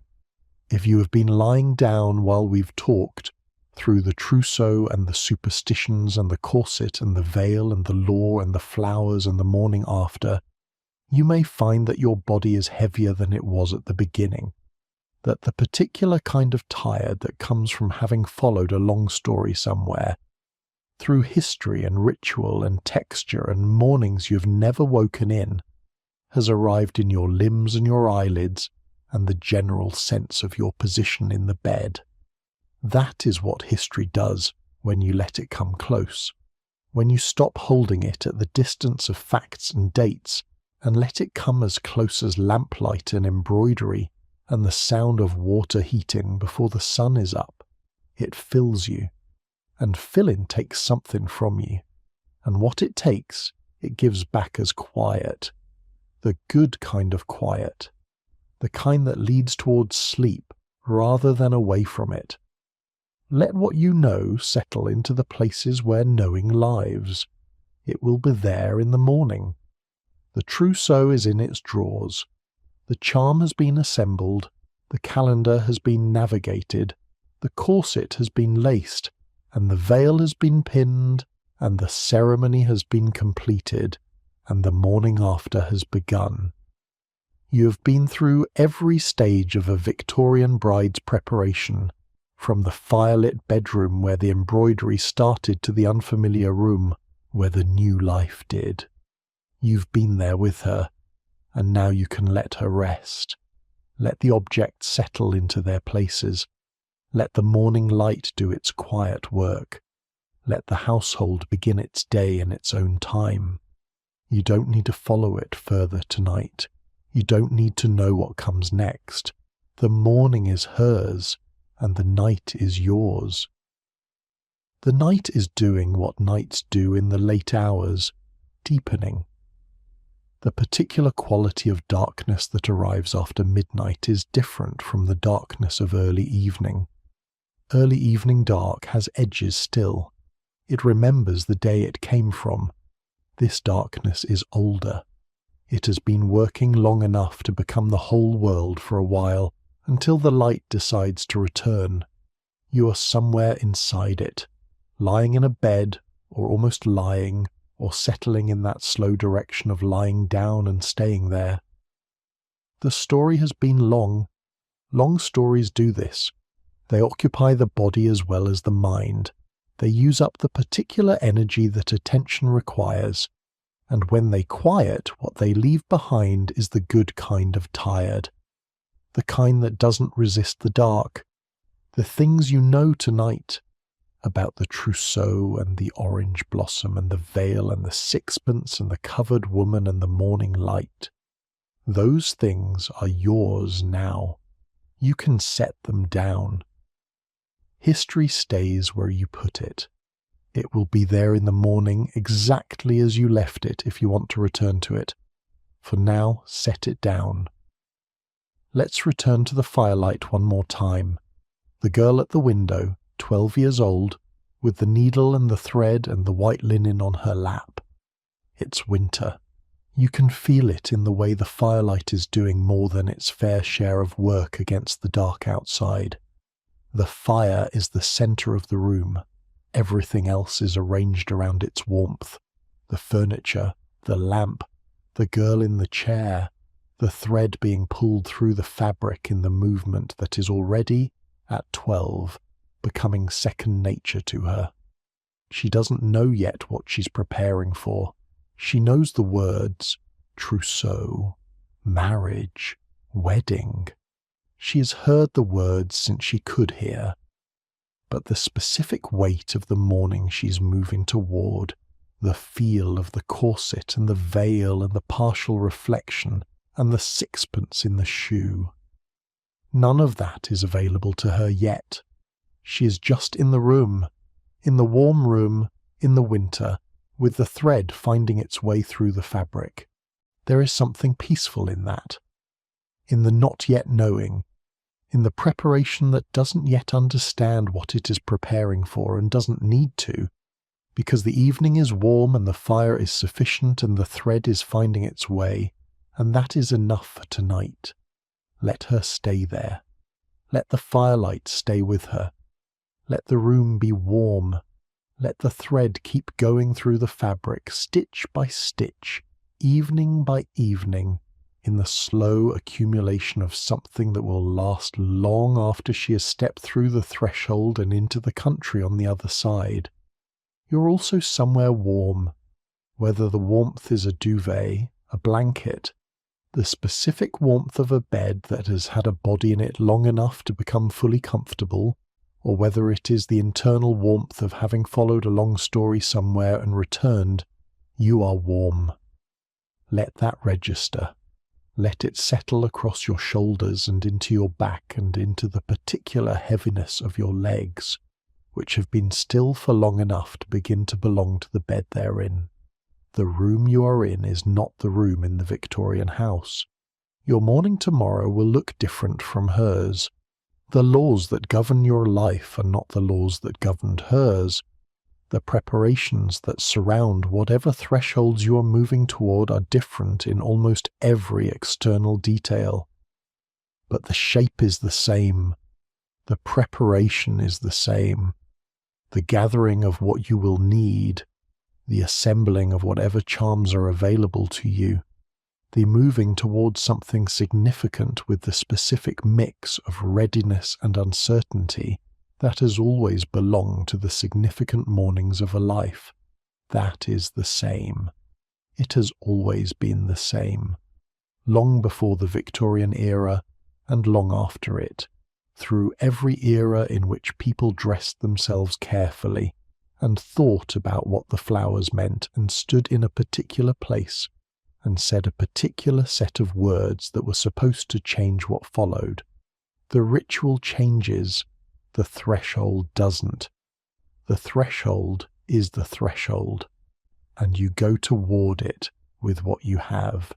She went toward it with a trousseau and a charm and a veil and a sixpence and the skills she had been given and the courage she found for herself. It was enough. It was what was available. What you bring to your mornings is different, but you bring something. You always do.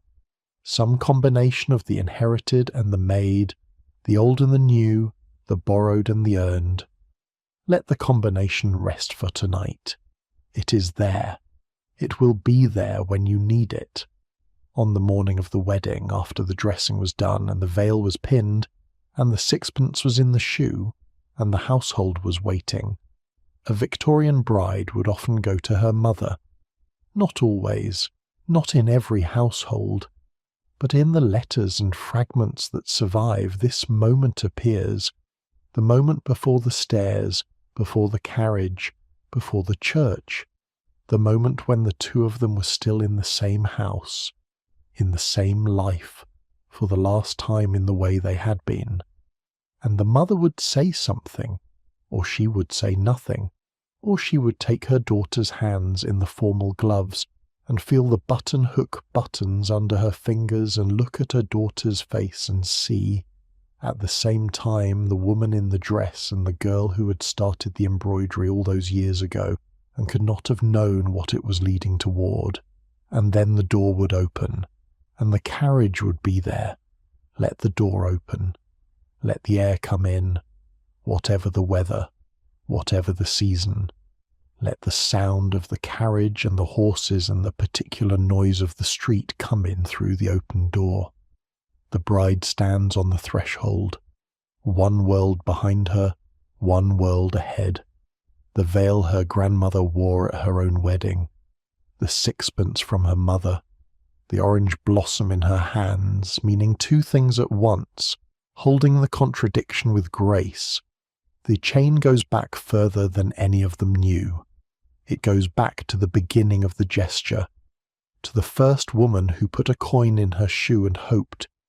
We don't know her name. We don't know what year it was or what the morning looked like. We know the gesture, and the gesture is still going. You are part of that chain. She steps out. Let the door close. Let the carriage carry her. Let the sounds of it fade into the particular quiet of a story that has said what it needed to say. The church is in the middle distance. The bridesmaids are assembled. The flowers are at the end of each pew. The organ is beginning. And she's in the carriage looking out the window with the sixpence in her shoe and the orange blossom in her hands and 6 years of evenings' worth of work in the trunks in the hallway of the house she just left. She will not remember every detail of the drive. She will remember the light, the smell of the orange blossom, her hands in the gloves. The sixpence she will not remember, quite. It is just a pressure against the sole of her foot there and then forgotten, the way small persistences become background. She will find it later, in the new bedroom, at the end of the day. and she will hold it for a moment. This small thing her mother put there in another life this morning, and she will know what it was for. The sixpence was for her. It is still for her. She puts it somewhere safe. The somewhere varies. The coin remains. Let the images from this evening drift now, in whatever order they come. The girl with the needle, the firelight on the fabric, the trousseau in the drawer, initialed and patient, the orange blossom, the mirror that couldn't show the full picture yet, the veil pinned at the nape, the button hook and the pearl buttons and the glove removed at the altar, and the ring placed on the bare hand. The thimble pulled from the bottom of the cake itself posted to the absent guest who will put it under her pillow tonight and hope. Let them drift. They are not questions. They don't need answers. They are images from a long time ago, from lives as vivid and full and specific as lives always are, passing through your mind on the way to wherever images go when sleep begins. Let them go. Let the girl at the window have her evening. Let the bride in the carriage have her morning. Let the woman in the new bedroom have her first quiet night. Let all of them have what they were given, and what they made of it, and what they passed forward. Your breath is slower than it was when we began, or it will be in a moment if it isn't already. The breath finds its own pace when the conditions are right, when the story is quiet and the room is dark and the urgencies of the day have finished their work and gone somewhere else for the night. The conditions are right.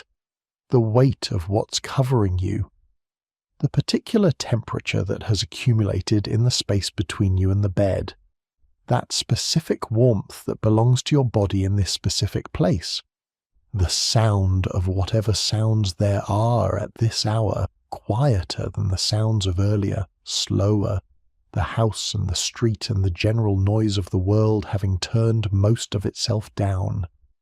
You are in your position. Let the position hold you. You don't have to do anything. You don't have to follow any more stories tonight. You don't have to know what came next for the Victorian bride or what will come next for you. The next thing for her was the morning. The next thing for you is sleep. The morning will arrive when it arrives. It always does. She woke up again. They always woke up again, and so will you. But not yet.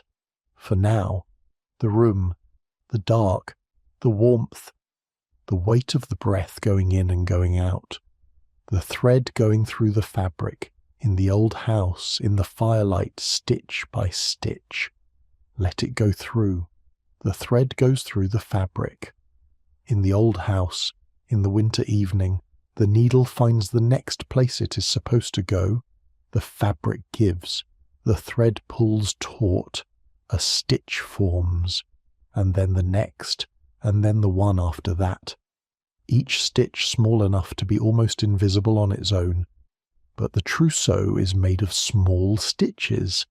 Everything lasting is made of small stitches. The girl stopped counting them some time ago, maybe after the first 1,000, maybe after the first 10,000. The stitches are simply what the evenings produce. The evening becomes a stitch. This stitch becomes part of the pillowcase. The pillowcase becomes part of the trousseau. The trousseau becomes part of a life. The life becomes part of something nobody can see from inside it. The thread just goes through the fabric. That is its part of the arrangement. There is a quality to this kind of work, to any repetitive, careful, unhurried work done by lamplight in a warm room, that the body recognizes as restful, even when the hands are occupied. The hands are busy. The mind is elsewhere, not solving any particular problem, not moving toward any particular conclusion, just present, in the way the body can be present when it is doing something familiar and the room is warm and there is nowhere else to be. The Victorian word for it was industry, productive, respectable, useful industry. We might just call it the kind of quiet that settles into a body when the work is simple and the fire is good and the evening is long. You might be in something like it now, the work done for today, the room, the temperature it will stay, nowhere else to be, let the thread go through. The Victorian house is quiet now, in the late hours.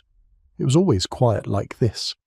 The particular quiet of a house that has banked its fires and turned down its lamps and settled its occupants and handed itself over to the night. The clock still counting. The floors still carrying the accumulated heat of the day in their boards, slowly releasing it. The curtains closed against the frost, if it is frost, or against the rain, if it is rain.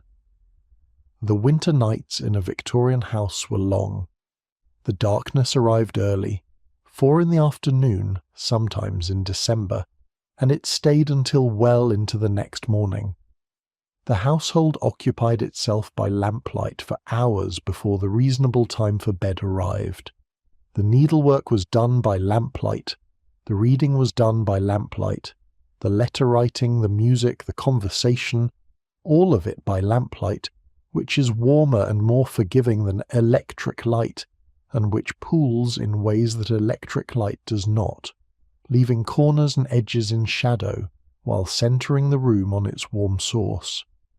By the time the household went to bed, the lamps had been burning for 4 or 5 or 6 hours. The fires had been giving off warmth since morning. The rooms had accumulated a particular kind of heat that went deep into the walls and floors and furniture. Not the aggressive heat of a radiator, but the settled, pervasive warmth of a house that has been inhabited all day. The rooms you move through tonight have their own version of this, the warmth of occupation, the accumulated temperature of a space that has been lived in. You are inside that warmth. It's around you and under you and on top of you if there's a blanket or a duvet. It's the warmth of here, of this room, of this particular night. Let it be here. Let it stay. The objects of the evening are settled now.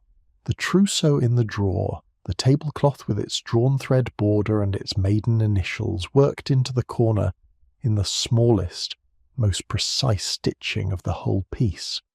Not because the corner required the most skill, but because the initials were the most important thing, and the most important things were done most carefully. Those initials are there. They're still there somewhere, in the cotton that has been washed so many times. It is now as soft as old paper. The orange blossom, pressed between 2 pieces of card, on a shelf somewhere in a house that may or may not still have someone in it who knows what it is or who it belonged to. The smell of orange blossom is still orange blossom whether or not anyone is there to smell it. The flower holds its shape. Pressed flowers keep their shape for a very long time. The veil in the cedar chest. The particular stillness of something that has been folded the same way for decades. The fabric taking on the memory of its folds, the lace settling into the patience of a long storage. A veil in a cedar chest is one of the most patient objects in the world. It is in no hurry at all. The sixpence on the dressing table. By now, in the morning after, in the new household, it is simply a coin. The ceremony that made it significant has passed. The morning has come and gone. The sixpence is what it always was. A small coin, slightly worn, carrying nothing now but the habit of having been kept. But it was significant. It was placed there by someone who loved the person it was placed for. That doesn't entirely leave an object. Objects are not sentimental, but the people who keep them are. The sixpence has been kept. That is the last evidence of the significance. Let the objects rest. Let them be what they are in their drawers and their trunks and their small boxes and their places on shelves. They have already done their work. Your body is doing its last work of the day now, the work of settling, the work of adjusting to stillness after the motion of the waking hours, the small recalibrations of a body that has been upright and purposeful and now is not, is horizontal or nearly so, is giving its weight fully to the surface beneath it. Notice the weight, the specific gravity of your own body resting, the places where you're in contact with what's beneath you, the back, the shoulders, the hips, the legs, the particular heaviness of a head that has been held up all day and is now letting go. That heaviness is real. Let it be real. Let the surface take it. That is what surfaces are for. The warmth. Not just external warmth. The warmth your body produces, the specific personal temperature of a living body in a still room, holding itself, offering itself to sleep. The breath moving through the warm interior, in through the nose, down into the lungs, the small expansion in the chest and belly that means the breath has arrived, and then out, the same route in reverse, a little slower going out than it was coming in, the way the out-breath always takes a little longer, the way letting go always takes a little longer than the taking in, out. The lungs know this. They've known it longer than any other part of you. Longer than the conscious mind, longer than language, longer than memory. The lungs have been doing this since before you had words for it. They will go on doing it after you stop paying attention. Let them. They don't need your attention. They are doing fine. The girl at the window has a needle. The thread goes through the fabric. The fire is warm. The evening is long. Somewhere in the Victorian night, a bride is in her room, learning the sounds of the new house, the distant clock, the different creak, the wind in a chimney. She's just beginning to know. She's learning. It takes time. She has time. Somewhere in the years before the Victorian era and the years after it, women have been doing this, assembling their charms, navigating their calendars, pinning their veils, carrying their orange blossom, placing their sixpences in their shoes and stepping forward. The chain is long.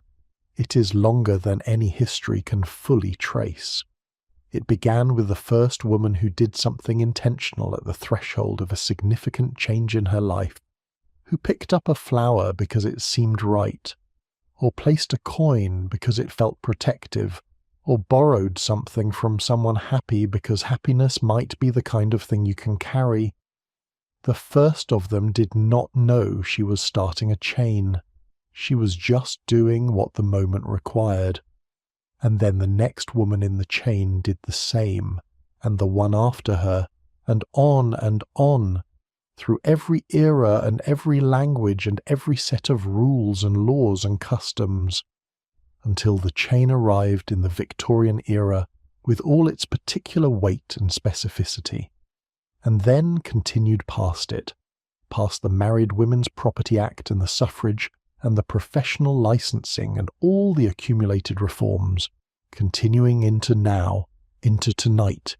You are in tonight. That is the only place you need to be. The story has gone as far as it goes. The thread is in the fabric. The fire is embers now. The very last of the warmth leaving the coals, too slowly to notice except by the absence of the light it used to throw.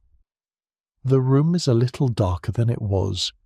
The furniture is shapes rather than objects. The window is a rectangle of night. The needle is in the fabric where the thread left it when the evening ended and the girl closed her eyes and let the work rest until morning. The work will be there in the morning. Everything that was left for the morning will be there. It keeps. It always keeps. You can close your eyes. Not because there is nothing left to see, there is always something left to see. But because the eyes have done their work today, and the seeing can wait, and the dark is not a deprivation, it is a kindness. The dark says, rest. The dark says, you do not have to track anything right now. The dark says, the morning will bring its own light when it is time for light. Right now it is time for something else. Let the eyes close if they want to. Let the breath go where it goes. Let the warmth be what it is. The Victorian bride is in the morning after. The girl is in the firelit evening. You are in the night between them. The long, patient night that connects one day to the next. The dark that keeps the distance between the end of one thing and the beginning of another. Rest in the distance. There is room there. There has always been room there. Consider for a moment how many nights have been like this one. How many people across how many centuries have come to the end of a day and lain down in the dark and waited for sleep to arrive. This has been happening every night for as long as there have been people, in every climate and every language and every kind of house and every kind of bed. The daily practice of letting go of the day and giving the body to the dark. You're doing it tonight. The Victorian bride did it on the night of her wedding, in the unfamiliar room, listening to the unfamiliar sounds. The girl at the window will do it in a few hours, when the needlework is put away and the lamp is out and the fire has given what it has to give. Every person we've spent time with tonight has done this, will do this, does this. It is the most ordinary thing. It is the most universal practice in the history of the species. You are in it. You have always been in it. Every night of your life you have been in it, and most nights you didn't notice, because sleep arrived and took the noticing with it. Tonight you might notice a little longer. That is all right. The noticing doesn't prevent the sleep. It simply precedes it, briefly, the way the quieting of a room precedes the full dark. The room is quieting. Let it quiet. Think, if you want to, of the women we've discussed tonight. Not as a list, not as a sequence of facts to retain, just as presences, as the particular human weight of people who were here and are now gone and left behind them in the objects and the traditions, a kind of residue that is not quite memory and not quite meaning, but something between the two. The 12-year-old at the window, the bride in the carriage, the woman learning the sounds of a new house in the dark of a first night, the mother who took her daughter's hands in the formal gloves and looked at her and said something, or said nothing, or held on a moment longer than the occasion strictly required, Ellen Wheaton, writing about the life she walked toward because the alternatives were worse, putting the thing she knew into sentences that have survived the century and a half since she wrote them, Isabella Bird, making the strangeness of belonging into something she could send to her sister in a letter, Dr. Acton, who got it completely wrong, whose confident wrongness tells us as much about his era as any correct account could, Queen Victoria herself, who chose white and set an industry in motion that is still running, and the unnamed ones, the ones whose names are not in any history. The bridesmaid who pulled the thimble from the cake and found the right expression for her face. The mother who pressed the orange blossom between two pieces of card and never explained to anyone why she kept it. The daughter who found a sixpence in a small box in the back of a drawer and held it for a moment before putting it somewhere safe without knowing whose shoe it had once been in. All of them were in a body, in a room, in a night, doing what you are doing now, waiting for sleep to arrive, letting the day fall away, trusting that the morning would come without their assistance. The morning always came.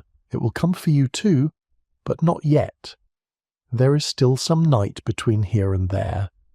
Let the night have it, the breath, in and out, in the slow, unhurried rhythm of a body that is giving up its claims on the waking world, one breath at a time, the lungs filling, the chest rising, the pause at the top, the brief still moment between the in and the out, when the breath is simply there, held without effort, the body at its most present and most quiet at once. And then the out, the slow release, the letting go of the air and of whatever the air carries with it, the day, the thought, the particular tension that has been living in the shoulders or the jaw or the space behind the eyes, releasing along with the breath, going out into the room and dispersing. Each breath does this. Each breath takes a little of what remains and releases it. After enough breaths, what remains is very little. What remains is the body and the warmth and the dark and the patience of a night that has nowhere else to be, the thread, the fabric, the stitch, the fire, the warmth, sleep well,